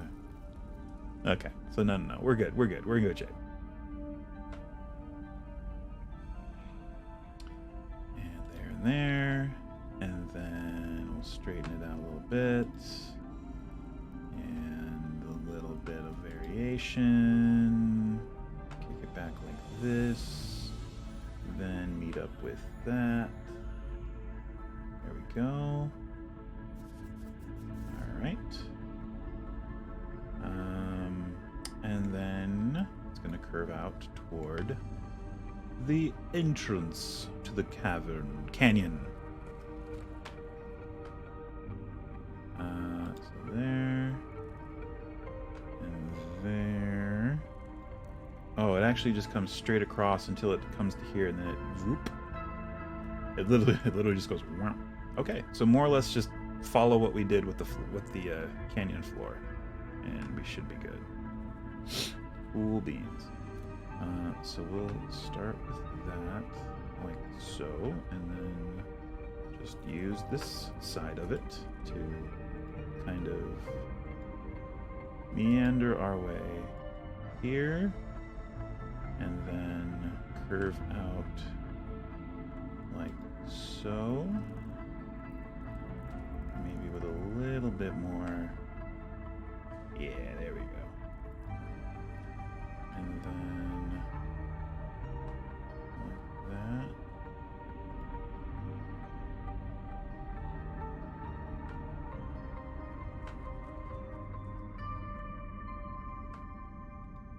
So I ran my home game last night. I'm running Rime of the Frost Maiden, but in my homebrew campaign setting. So instead of Auril, who is the goddess of winter in Forgotten Realms, it's Hred, H-R-E-D, in my campaign setting. Basically the same god, just a different name. Hred is something I pulled from an old, I believe it was Dungeon magazine from the late 90s. That had an article on old world gods, like from real life, and Hred was one of them, one of the pagan gods of winter. So that's the goddess of winter in my setting, is Hred. And anyway, I digress. So that's basically the main, the main antagonist, as opposed to Alril in that version of it. In my version, it's Hred. And I ran the Lonelywood adventure portion because that's where they started. I decided to have them all start in Lonelywood for my own reasons, because I had a hook and with some characters who were in the Feywild, and I had to get them into the material plane in a way that made sense. So I actually had to get everybody together in a way that made sense. So yeah, that's kind of how we landed on that decision. But I ran the Lonelywood portion of it. I completed the White Moose adventure. So earmuffs, if you are planning on running, or if you're planning on running this, earmuffs are necessary. If your GM is running Rime of the Frost Maiden for you, and then you have not yet been to Lonelywood, earmuff it. There, you've been warned. So they got the White Moose. The session as of the session I ran last night, they had defeated the White Moose and tied it up. And they were searching the tomb, essentially. They found the mirror. They found there's a mirror that, using the moon dial, it's like a sundial but for a moon, that's out in front. If you do a certain thing, or if the moon's in the right phase, you can use the mirror to scry on whatever, as per the scry spell. So they found that, and they found the two rooms that they couldn't enter because the doors they're just stone doors with no handle or hinge or keyhole. So they eventually figure out that if you cast Moonbeam on the appropriate symbol that, correlate to the doors, one had a half moon symbol with the half moon on the right, the other had a half moon symbol with it on the left. So they did that, the waxing waning moons, opening both doors in quick succession. So some of the PCs like rush in to the room to the south, which contains just a sarcophagus and a mural, and in my version, a mural and an enchantment of just a beam of light shining down from the dome ceiling onto the sarcophagus. So two of the PCs managed to get in there and block the door so it doesn't close on them, because they do close automatically. At least that's the way I had it. Thinking back, I probably would have just been, it just opens, it doesn't close on its own, but whatever. And there is a means to open it from the inside, which they didn't know. So, but anyway, they ended up opening the doors and activating the mirror in quick succession. The northern room with the door contains the big bad for this thing, which is Ravison, who is a druid, a frost druid, who is pretty much gone insane. And Ravison, I kind of was looking at her as I was reading and prepping this portion of the adventure in the past, and the precluding weeks. And I just kind of looked at it. Yeah, she's a druid. She's mean. She's evil. Whatever. But I kind of looked at the situation, and I ended up giving her a much sadder backs. And I don't think I gave it to her. I think this is how they had it, and you just kind of had to read between the lines, right? Okay, so Ravison is a frost druid. She has awakened using the druid spell Awaken to awaken many different creatures, and told them to attack the inhabitants of the Lonelywood. That's what she did. The White Moose being one of them, and that is the reason that the players are there. So they're there to find the White Moose and stop it from killing people. she's also awakened a bush. It's called an awakened shrub. That's the stat block for it. It speaks common now, so it's a bush that speaks common. And it has berries on its branches. There's just like some blue berries. The description of Ravison is she's eating these berries.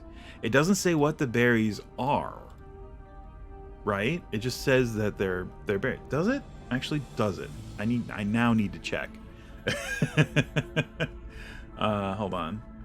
Quick tangent for me.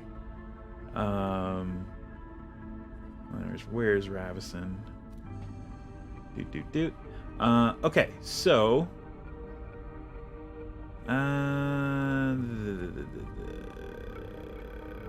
yeah, it just says when she hears the door open, Ravison, Frostdruid, ducks behind the sarcophagus. Hidden alongside her is an awakened shrub that follows Ravison everywhere in case the druid gets hungry and she wants some berries to munch on. Eating the berries has stained her teeth blue.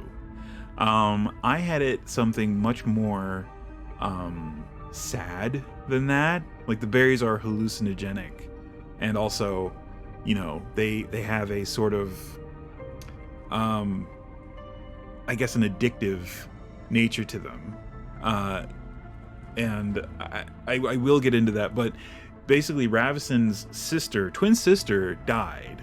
That's canon. That's in the adventure, and she kind of loses it and starts awakening beasts and other random things to attack, you know, townsfolk. And I understand that if you're, you know, sad, but that doesn't really, it kind of doesn't make sense, right? She'd have to be really, really sad, which, you know, arguably, sure, she would. That's possible.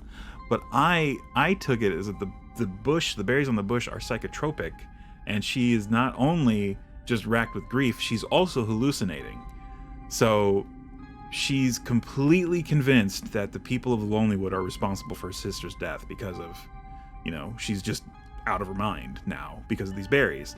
And mechanically, the berries, the way I had it worked out, is that when you eat a berry, you lose a hit point. It does a hit point damage, but you get 2d4 temps.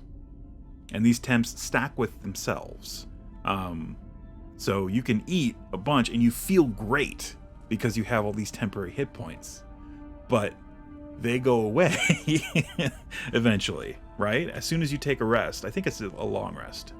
It could be, I think it's any rest, but yeah, we'll just say a rest. As soon as you take a rest, they go away and you're back down to, you know, your regular hit points. And if it's a short rest and you don't spend hit dice to get back hit points, then you feel like crap because you're taking damage and not noticing it. So yeah, that's pretty cool. It's a way to get some extra, some meat shield hit points. However, at the end of every day that you consume a berry, you have to roll a Constitution save.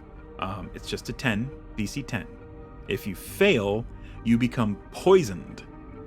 And the only way to end the poison is to have temporary hit points from these berries, or Greater Restoration, or a Wish spell. Yeah, pretty rough. So you either have the poison condition or these temporary hit points. So no big deal, you'll just keep eating the berries. However, while you're poisoned by these berries and you eat one, any hit point loss you take from them is permanent. So now when you eat the berries and lose a hit point, that hit point's gone forever. So now you're just eating these berries, gaining these temporary hit points, which again stack with themselves. So, but they don't stack with any other temporary hit points. So you're just trading in your hit points for temps. And as soon as you rest, they go away. So you're probably eating a bunch of these berries, losing sleep, trying to make yourself feel better, and you drive yourself insane with all these hallucinations and stuff. So that was mechanically and narratively how I made her backstory sadder and make a little bit more sense in my opinion. But now the players, they spared the bush. The bush is now with them. So that mechanic is going to either bite me in the butt or bite them in the butt. We'll see. I'll let you guys know. But yeah, 2d4 temps is pretty good. You at least feel better than you did, right? Because you can at least roll 2. You at least have 1 more hit point than you did, even though they're just temporary. So yeah, and I even went as far as to give it a like a name, Fergus Belladonna. So it's Tundra Nightshade. So yeah, feel free to take that and use it in your campaign. But yeah, the awakened shrub is Tundra Nightshade, and the reason that Ravison was so nuts and killed a bunch of people. And awakened creatures she probably shouldn't have.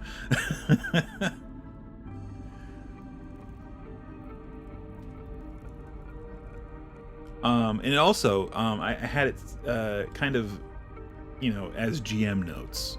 If the players decide to spare her, she's still gonna die, right? She has no more hit points left. Her hit points are gone. So unless they have greater restoration, which at level 2 is unlikely, she's just gonna die.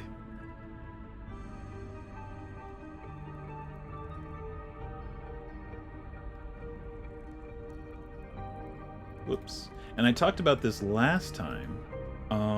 They also found the I think I talked about it, what I call the Paragon, which is a relic that looks like a marble apple, that's carved from obsidian, white gold marble, and rose quartz.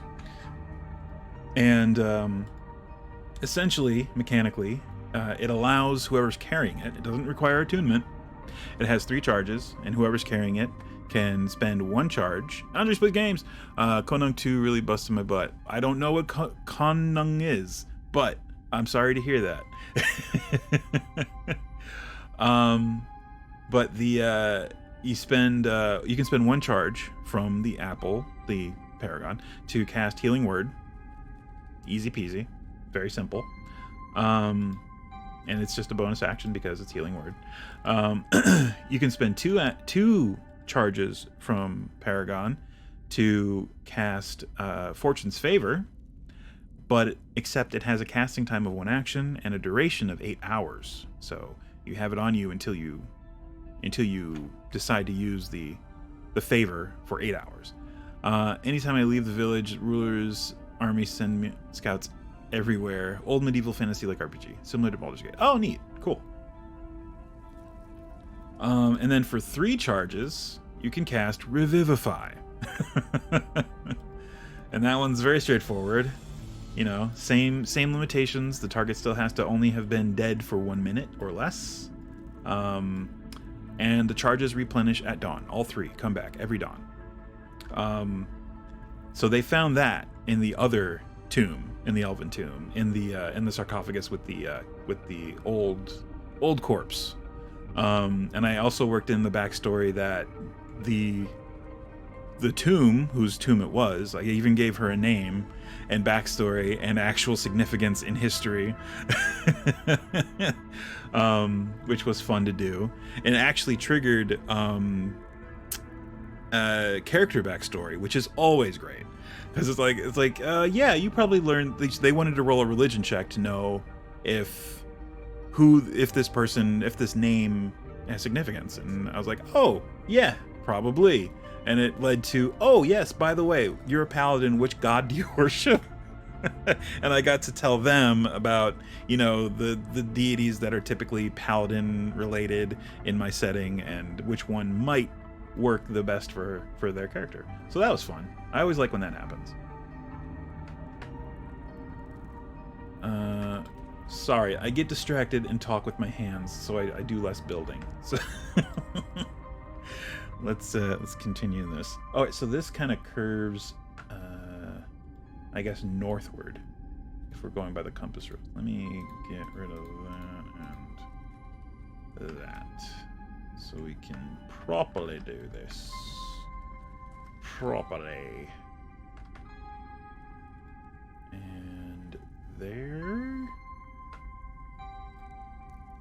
And I also talked about previously, what happens. So every time a character picks up the paragon, the marble apple, it looks like their favorite apple, their favorite kind of apple, and the best version of their favorite apple to them as they're holding it, and everyone who looks at them. The marble apple looks like the person holding it, their favorite apple, to themselves and everyone,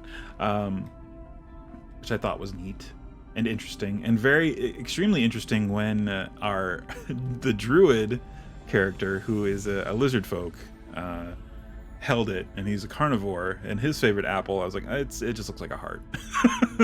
it looks like a heart. You're holding a heart.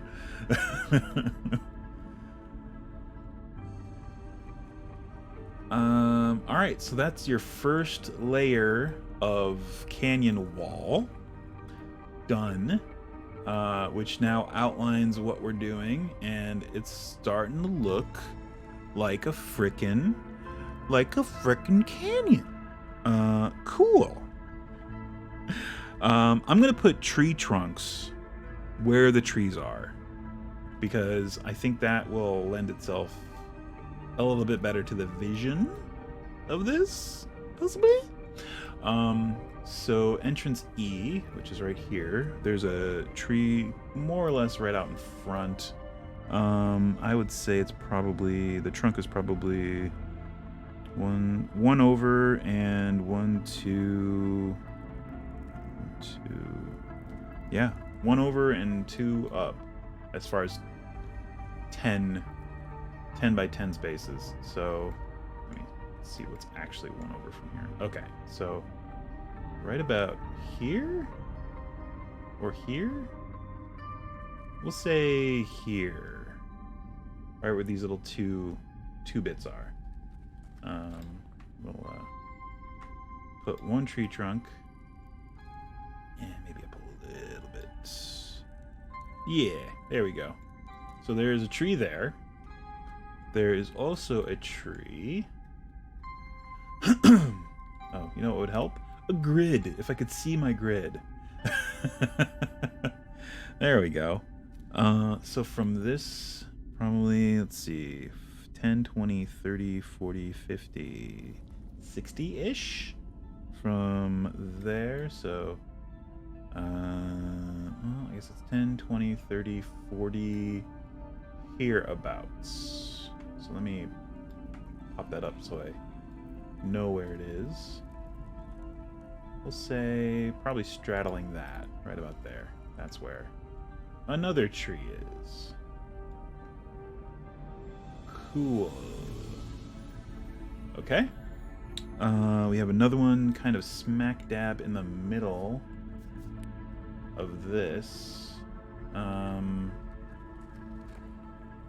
It's to the left of the entrance A, probably right in line with this bend in this hallway. So like right about here. Yeah, let me actually get one of these in my grip. So yeah, like right about here-ish. And yeah, it's more or less like smack in the middle, so we'll put it like right about there. Cool. Alright, there's another tree.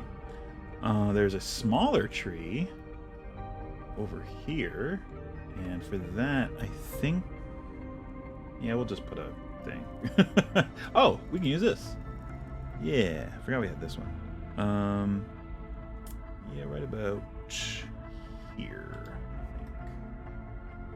There's another tree. And then... and I'm only doing the ones that are on the canyon, the bottom of the canyon floor. Adam's apple.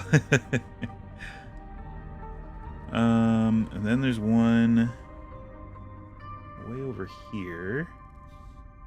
And this is another big tree. It looks like it's about 10, 20, 30... oh, this is probably two trees, actually. Goblin Tuesday! Welcome, welcome. Welcome to the chat. We are building stuff. Excuse me, we're building stuff. We're building the Caves of Chaos from the classic D&D module. We'll put a tree there and a tree here? Sure. And those are just going to be kind of together. I mean, alternatively, these could be entire groups of trees, not just one big tree. I didn't really consider that. So we could do that, in which case I think we'd be more likely to use this trunk. Because then you could just use this trunk with this with that top, and you're pretty much good to go. And there are we can, you know, there's this little piece so we can make them taller, shorter, whatever we want to do, and just do a bunch of them, which I think might be what we end up doing. Sort of what it was made for. So yeah, essentially kind of like that. We're gonna have trees like that, but big groups of them. In fact, this is probably not going to be the only tree over here. There's probably at least going to be three trees here, and then a crap load there, a crap load there, a crap load there, because they are big areas with trees. So I'll just leave those there as markers, as the center point, and then just build out from there. Cool. Well, we have that sorted. That was a concern, and now it's no longer a concern. So cool. Now, I think we're going to try and make the canyon dip slightly.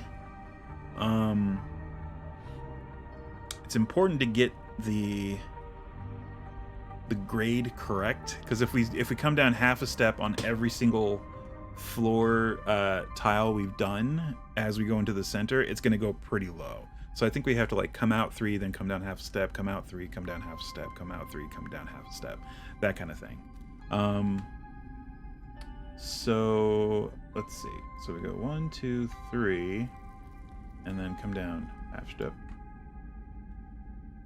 more or less. I'd say this is yeah. So everything out from 3 tiles is going to be coming down half a step. At the very least. Yeah, we can probably do that one too.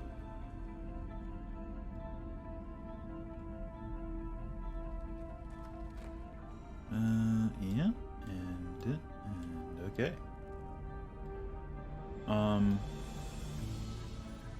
Trying to think if there's like a big group move we can do, but I don't. Toggle transparency. Oh, interesting. Oh, right, that's for the water, which we don't really need. I don't think. Oh, it's time for our second break. We will be right back. It's slightly past time for a second break, but not so much that we can't still take it. So we will be right back. We're gonna take a quick little 5, and when we come back, we're gonna do more of this little tiny details to the canyon floor. Be right back.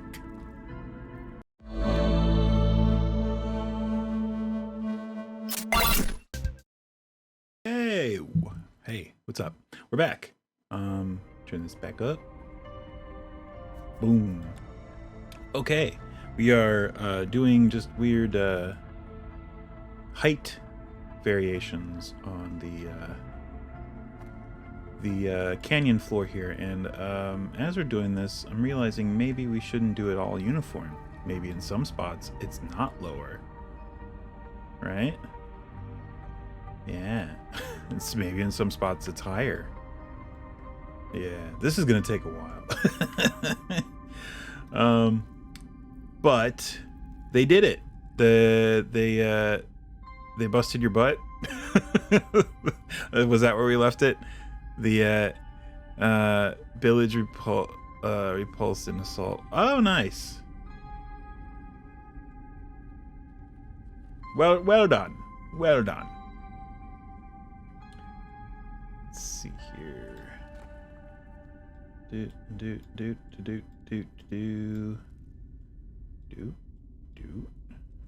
Dude. Okay. So we've at least crossed the divide with this. We've met in the middle. Whoops. Let's leave that one up. Whoop. Hello. Nope, too low. There it is. Cool. I'm trying to think if I've watched any good movies recently. I've watched bad movies recently. I guess in the interim I really didn't. Since last week. Did I really watch any any movies, good or bad? I don't know. I don't know. Oh, that's way lower than it should be. That's what the problem is. Okay. Who knew putting a level 6 Vovode to train the villagers would pay off? Well, yeah. Awesome.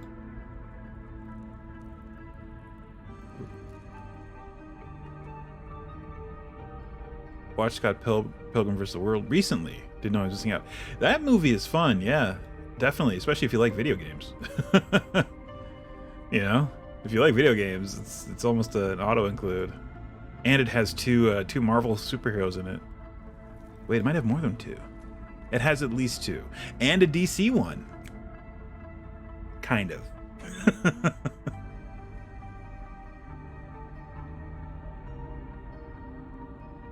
And by that I mean actors who portrayed Marvel superheroes. And DC superheroes, to some extent.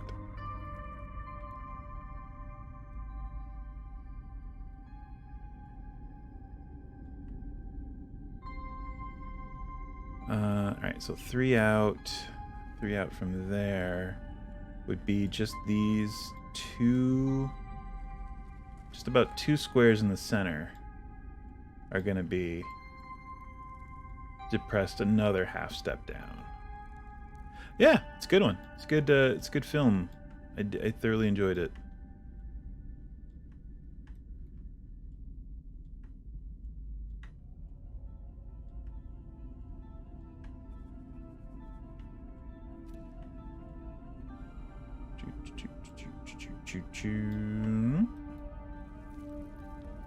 Yeah, this is looking okay-ish. Yeah, I would say with that, I mean, of course it's blocky. It's going to be blocky no matter what we do. I mean, well, we could come in and clean up these edges with, where is it? This thing. And make it look more organic, like so. Like if we just meld it in there like this, and we could smooth out the edges, that would take forever, and we're not going to do that. Because we have things to do.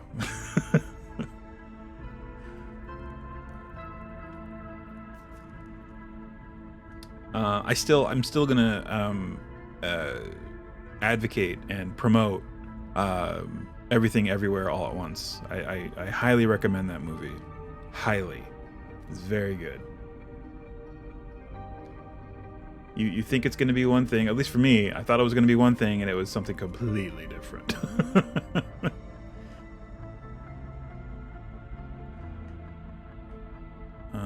Okay, so that's fine. I guess we have to do this move first before we can do the center. We can even do like little puddles of water here and there, if it really comes to it. And for that, I will do the refined edge.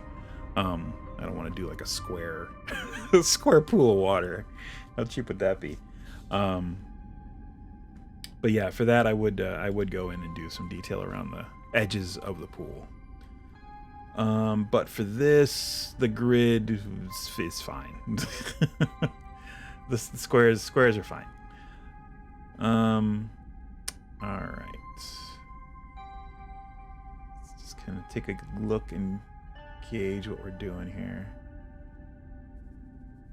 So, I guess going back this way the center line would kind of wind its way, kind of like that. Okay.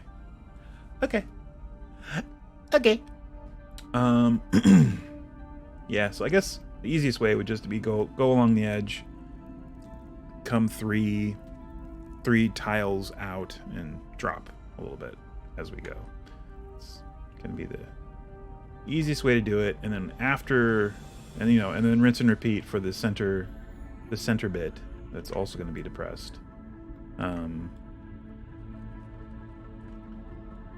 then once that's done, we can go back in and do detail, where we can pull one tile up where the others are kind of depressed, or push it down. That's there just for, that is there just for reference. It does not matter that it's not lined up with the thing.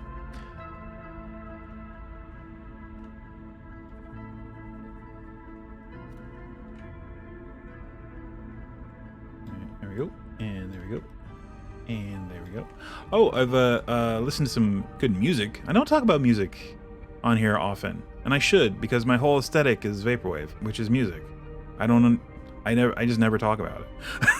Oh, I do. I have, but not often. So yeah. God. I mean, the easiest way to do it is visit my Tumblr. I have music. That's all I post are vaporwave GIFs and a song with each GIF that is somewhat appropriate to the song, or vice versa. At least I try to.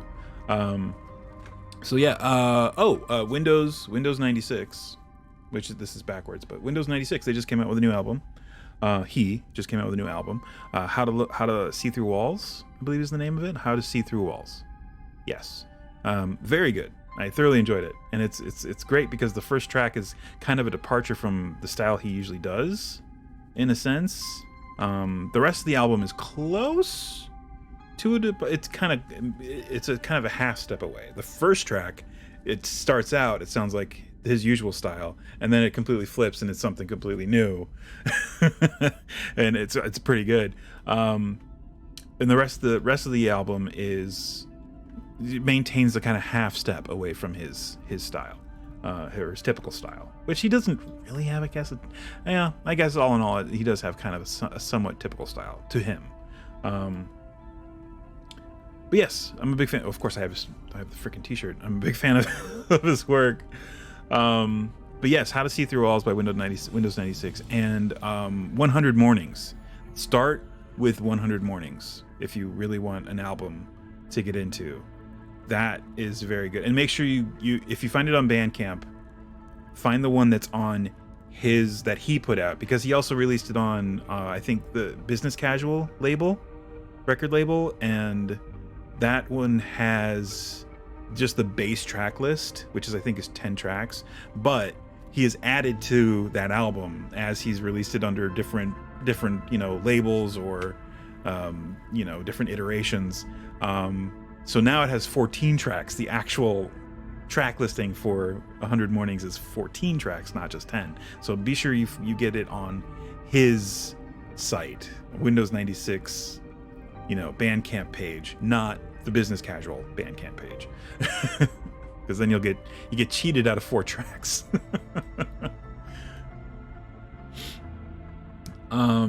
So yes, the Windows 96, as far as music, I think they put out a really cool thing. So it's, yeah, and again, it's vaporwave. It's very chill vaporwave. Not a whole lot of sampling, but yeah, just synths, just awesome synths. So yeah, that's one album that I recommend, and one new album. The How to See Through Walls is his latest one. 100 Mornings is the first album that I heard from him, but he had put out albums before that. But that was the first one I heard from him, and I was like, oh, this is freaking amazing. So yeah, check that out if you are interested. What other one did I get recently that I really liked?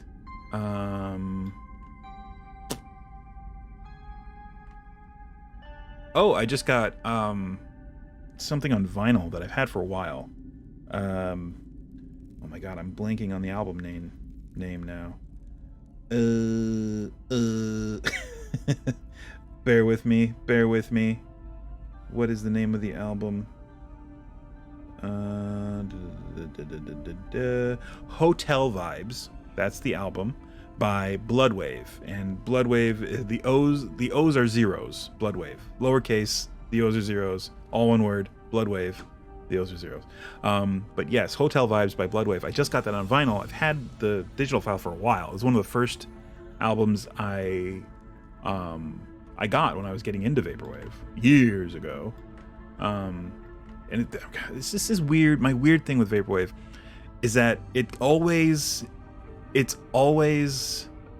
I guess, it always keeps it fresh for me. Like, I listen to 10 different albums and they all sound somewhat different and they're all interesting, that kind of thing. So I never get sick of it. I don't know what it is.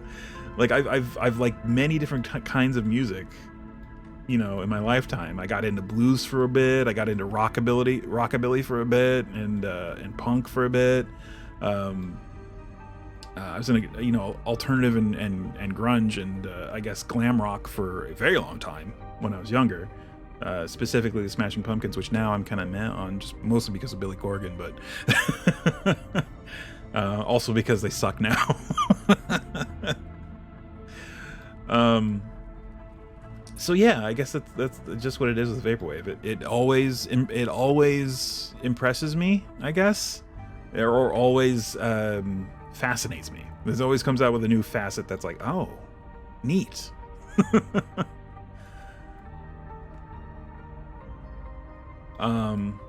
So yeah, I'm trying to think of what is another one that I got recently. I can just look at my Bandcamp page. It's the easiest way to do it. So yeah, there's How to See Through Walls.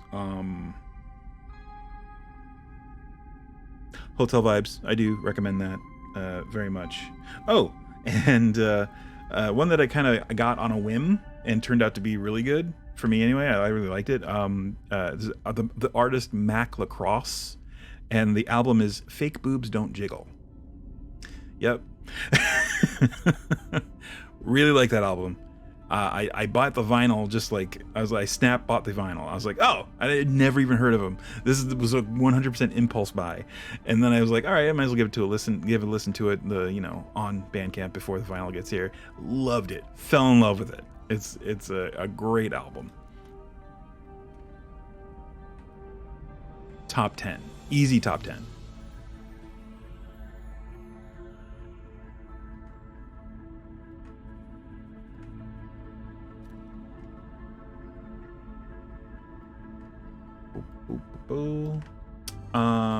And I will also give this recommendation.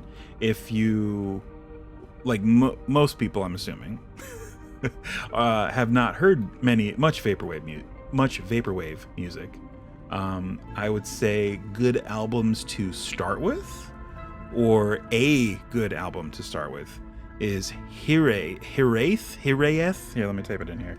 Hiraeth by. And let me see if I can actually get you guys an actual name. I might actually be able to give you the link. You know what? That's probably even better. Hold on. Bear with me. Where is it? God, I have so much music in my Bandcamp. Alright, we'll go here. And yeah, there it is. Copy that. And I'll paste it there. There you go. There's the link. Follow that. Start with that album. By Nikoshi Corp. Cat System Corp. That's one of my favorite artists, Cat System Corp. And that is an album that sort of spans many different kinds of vaporwave. So there you go. If you don't like that album, you don't like vaporwave. There you go. If you like one song from there, you like that kind of vaporwave, because it's a bunch of different kinds. That's probably the easiest way to tell people. It was with that album, that specific album.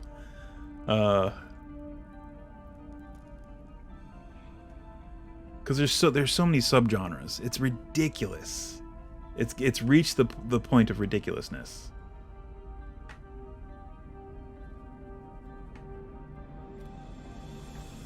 Oh, this is gonna be. I think we got off track here a little bit. Yeah, let's go back to where we were. Okay. Oh, and for the YouTube, I'll put the name of the album on screen and the name of the artist, because they won't. Oh, actually, they will see it. So never mind. They'll be able to see the link. They'll have to type it in manually, but they can see the chat. I got you, YouTube viewers. I got you.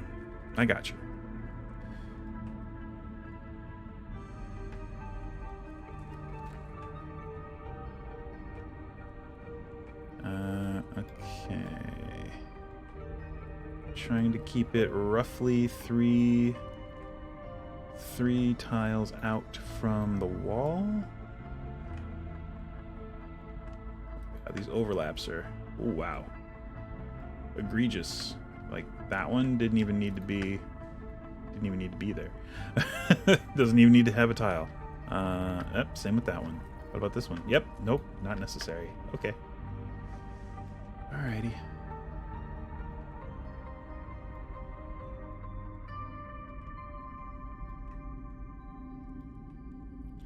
But yeah, I do love Bandcamp. It's not great for my wallet or my my available space for records because it is quickly gobbling up both of those resources. And I didn't really do much in the way of records until I got on Bandcamp. I didn't even have a record player, but I got my first couple records just on a whim because they were cool. They were like variant color, and it was of albums that I liked, and I was like, oh, maybe neat to own this as just kind of a collectible. So I got them, and I was like, I don't want to listen to them. I kind of want to listen, because you can listen to them, of course, on Bandcamp, just the digital file, but I kind of wanted to see, listen to the record. And so I bought a record player, and this was, 2016? It must have been 2015. Yeah, so maybe 8 years ago.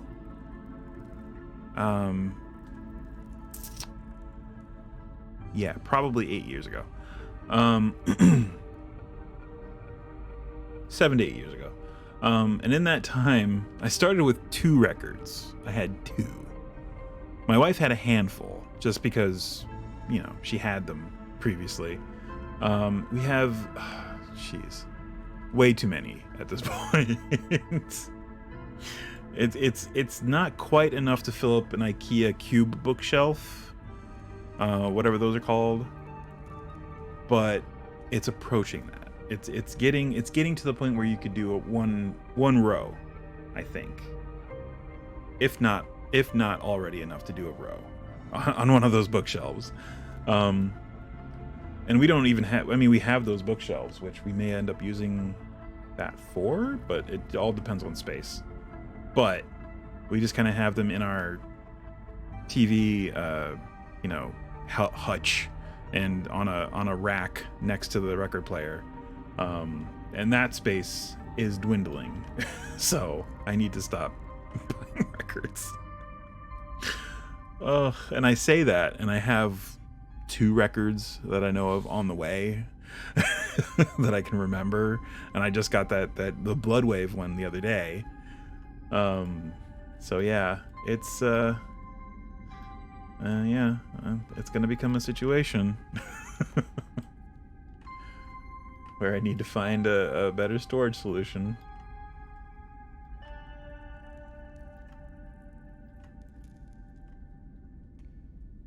Alright. Let's get to this. Okay, so yeah, there's a... It's making sure that it's not overlapping to the point where the tile is redundant. All right, and as we get back here, it looks like only the center one. Yeah, the center one is going to be down in the one to be recessed. Actually, we can drop all that, and even one of those, I think, would be fine. Yeah, that works. And that would be down like that. That would be down like that. That would be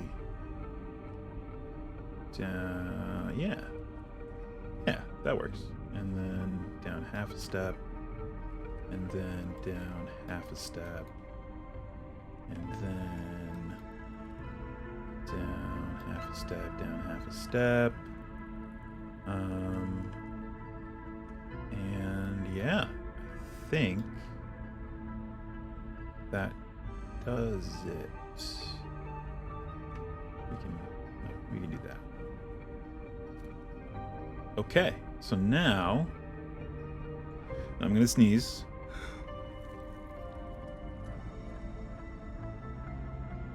Okay, I think I hit the thing in time. Ugh, good lord. All right. So yeah, a little bit of variation. We're gonna match this up with the rest of the thing, because we kind of have to do this side of the canyon now. Oh, okay, right. Okay, yep. All right, so let's go ahead and pull this one back up, and we'll just recess. Whoa. All these here in the center, and do it again. Okay, we don't need that one. That one was a 100% overlap. That, and let's do that.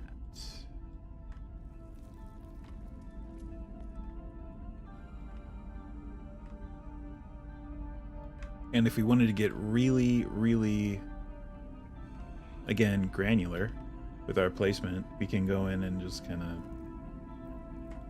put a couple of those here and there. We don't want the big blocky slabs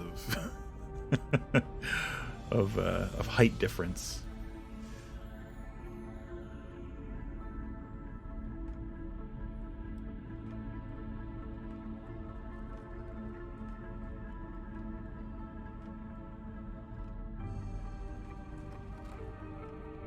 Do I need that one? I'm gonna replace it with the little ones. Boop, boop. There we go. Yeah, there we go. All right.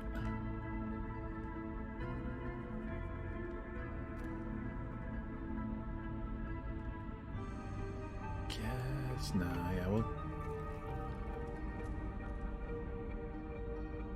We need to stagger that a little bit, like so.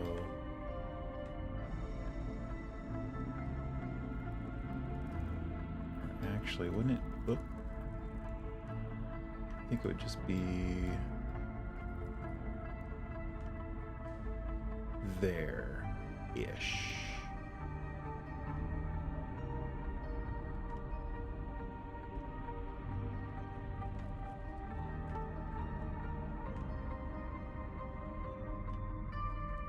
And then, there we go.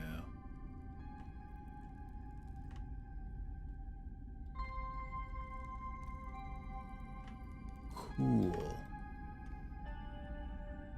Haha. Oh, seeing some spots that need. There we go.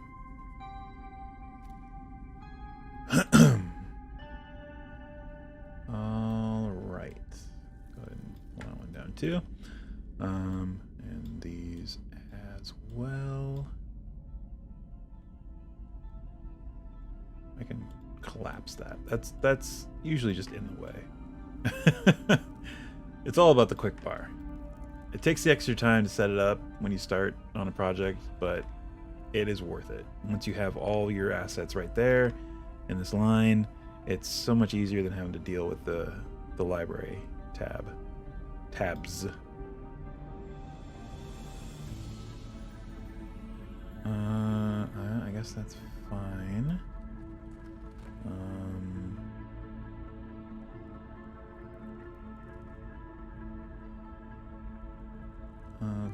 Okay.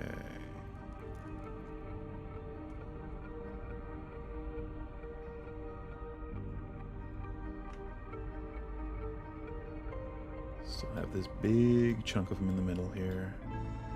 Oh wait. Nope. Wow. That was like an MC Escher situation there. It looked like it was flush. Yeah, just like that, it looks like it's flush. Then you turn it. Oh no, it's one up. Alright.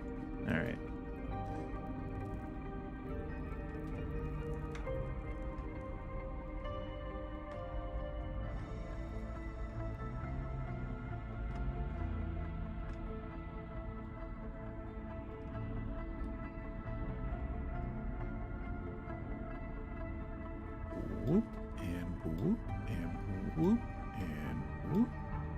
Whoop. Whoop. Sound effects help at all? The booping? You like that? No? Okay. We won't boop.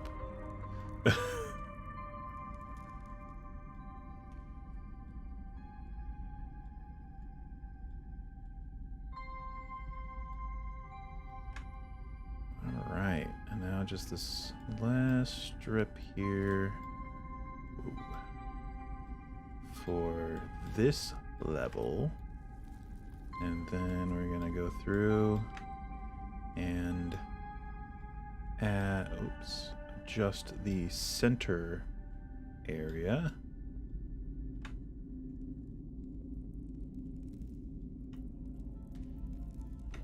Alrighty.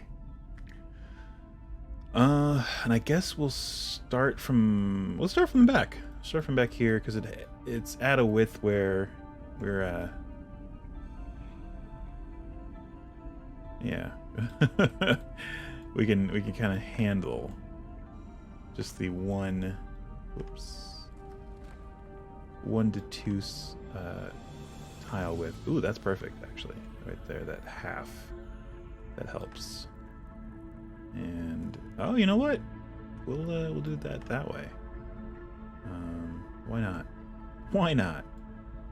Do that, and like that, and like that.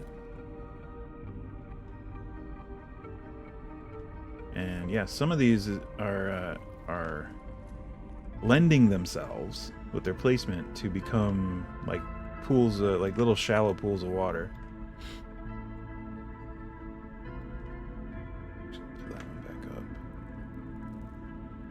We'll leave that one down, but gotta save some of the lower stuff. Okay, let's bring that down, bring this down, and this down. There we go.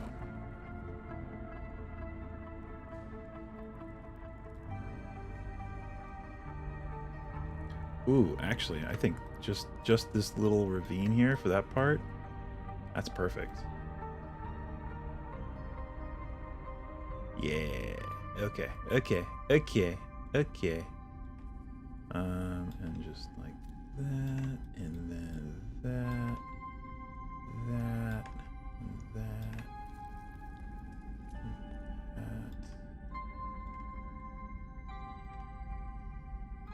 Ooh, okay. It's actually revealing itself to me by the power of tiling. Nope. Yeah, we'll do it that way. There we go. All right. And you say like that, that, and that one. If we pick that one up.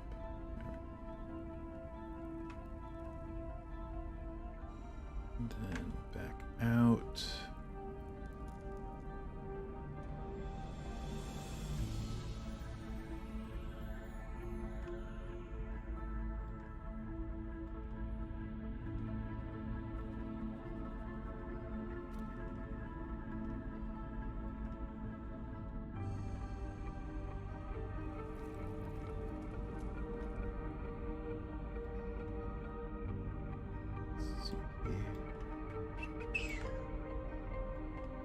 Oh, I guess I can also give my link for my Tumblr.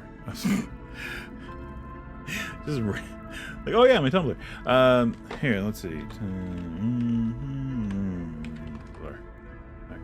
is gonna log me in. No. Not continue with Google. I think this one. Oh.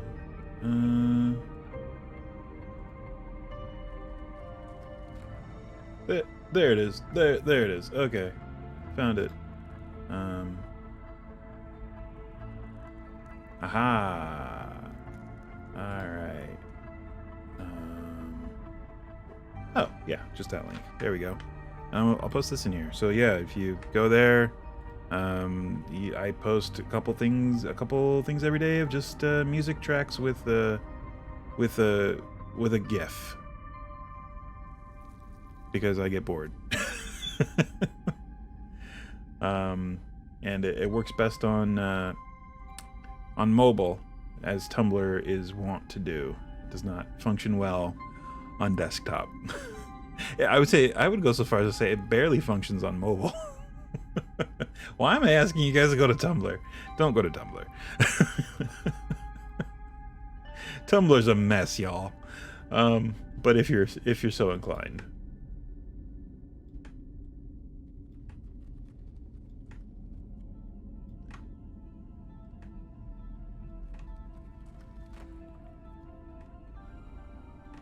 More music and vaporwave stuff. Music and aesthetic. That's really all it is. And liminal spaces. I have been getting into liminal spaces a bit. And a thought occurred to me that I could potentially use TaleSpire to make somewhat liminal spaces. You know, just 3D representations of a liminal space. What with the new cyberpunk editions and stuff, it's actually not that difficult. And I'm sure I'm not the first person to think of it. In fact, I wouldn't be surprised if people are already doing it. I'm already doing it. I don't do it on stream or anything like that, but I started a liminal space. It's not done. It was just something that popped in my head and I was like, oh yeah. But yeah.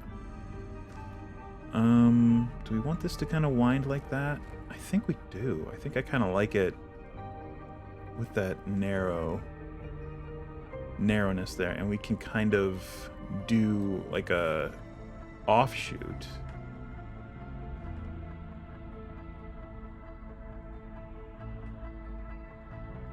That isn't connected, and that can be the water. That can be the pool of water.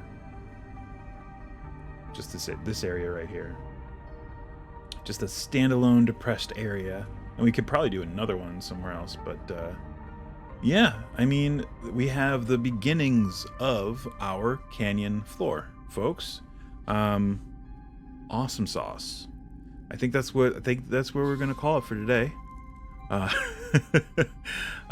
Thanks everybody for stopping by. Andres Plays Games, Plays Games, and Goblin Tuesday, Words 1. Many thanks for stopping by. We will be back next Saturday with more building stuff in this program. That's really it. Go to the Bandcamp and or the Tumblr if you feel inclined. aside from that, everyone take care and be awesome to each other, and we'll see you next time. Later. Hey, what's up? If you enjoyed this video, be sure to hit the like button and also hit the bell if you want to know when I post some new stuff. You can see some of my other stuff right over there on the screen.